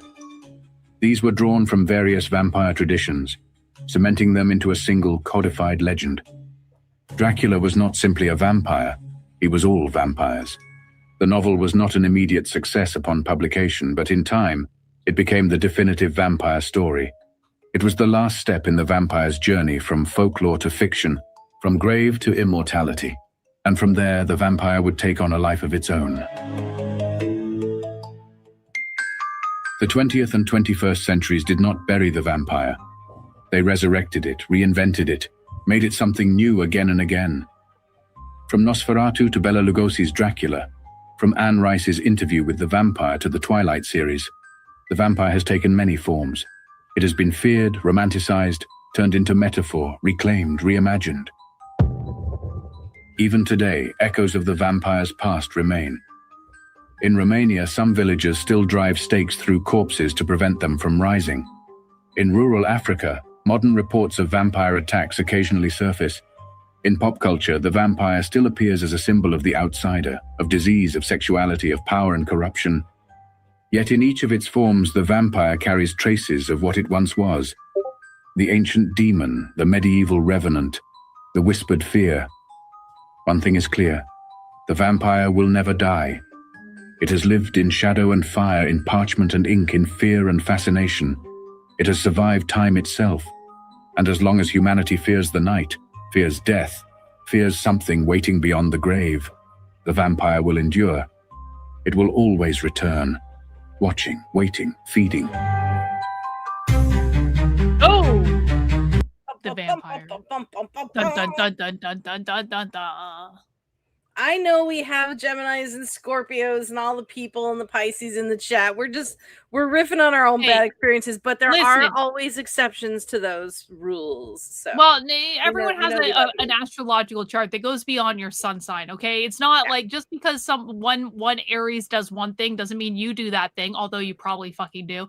And you maybe don't want to admit it because it's not very flattering. But every fucking zodiac sign has their things, okay? No, like none of you are fucking perfect. No. Not even the Capricorns. Especially not the fucking Pisces. Aries, of course, are perfect because we are the number one sign of the zodiac, and we are first. And yep. Anyway, Vampire Night was I think a successful night, Jennifer. Thank you. That was some for fun. that. That was fun. good. That was good. Do you have any announcements? I do. I'm just getting to them. Yeah. So we are in the last week of Patriotic July for movie night. Coming up this Sunday, I will be showing. I don't think I've ever covered any of the Middle Eastern wars, any of the Gulf Wars or anything. We will be watching Jarhead on Sunday. Ew, that's a good one. I watched it a long, long time ago, and I did not care for it. But I have since grown into my appreciation for the military movies and history and things. At the time, it just wasn't my vibe, but now I'm interested. So, but so I'm stoked go ahead. I'm stoked to present it. I'm looking forward to seeing it again with new eyes. You should watch The Hurt Locker sometime. I have seen that, and I was actually between The Hurt Locker and Jarhead, and I was watching the previews. I've seen both of them, but there was just something about Jarhead that I felt had a more interesting character study element to it that would bring that experience a little closer to home, and that's kind of what a more intimate experience, and that's kind of what I wanted to do. I just thought Jeremy Renner was fucking fantastic in The Hurt Locker, and he was also hot. And also an amazing actor, but also hot. Yeah. Jeremy Renner for the win on that one for sure. Yeah. And it's that's about diffusing bombs and stuff. I think what I liked about Jarhead is it was a bit more of an overview of the military experience in the Middle East, and that's kind of what I wanted to do. So that's why it won. But we might do The Hurt Locker next year. Oh, you know what I was thinking of doing next July? Because you know how I plan ahead and I get ideas, so I make notes. So I was thinking next July for Patriotic July, I would do, instead of movies, I would do Band of Brothers. Yeah, okay. The series Band of Brothers. That's like an epic, isn't it? 3, because there's 10 episodes. And just do like the episode. If I can find it somewhere. It depends on if I can find it. I know it was on Netflix, but we'll see. It might be on Amazon. But if I can find it and it's not going to put me in the poorhouse to rent it, I'm thinking I might do that just for all of July, because that is an excellent series. It's so good. Cool. Well, that sounds like a plan. As always, guys, you can join Jennifer from Movie Nights on Sunday nights in the supporter Discord starting at 7 p.m. And MacB does Movie Nights on Monday nights at 9 p.m. And do you happen to know what MacB is watching this coming Monday? I do. He is in James Bond July, and he will be doing Live and Let Die. Live and Let Die. There you go. It's an excellent one. Love that. So yeah, that's what's coming up for you guys this weekend. Beyond that, I don't think I've got anything else. Right on. Well, that's all we've got for tonight, guys. We do DISENRAGE every Tuesday night as a way of blowing off steam and having fun. And we have a small but mighty audience for DISENRAGE. And that's awesome. And we appreciate you guys hanging out with us. And we will be back next Tuesday. And I will be back tomorrow at 5 p.m. I mean, probably thereabouts. And I'll see you guys then. All right. Bye, guys. Take care.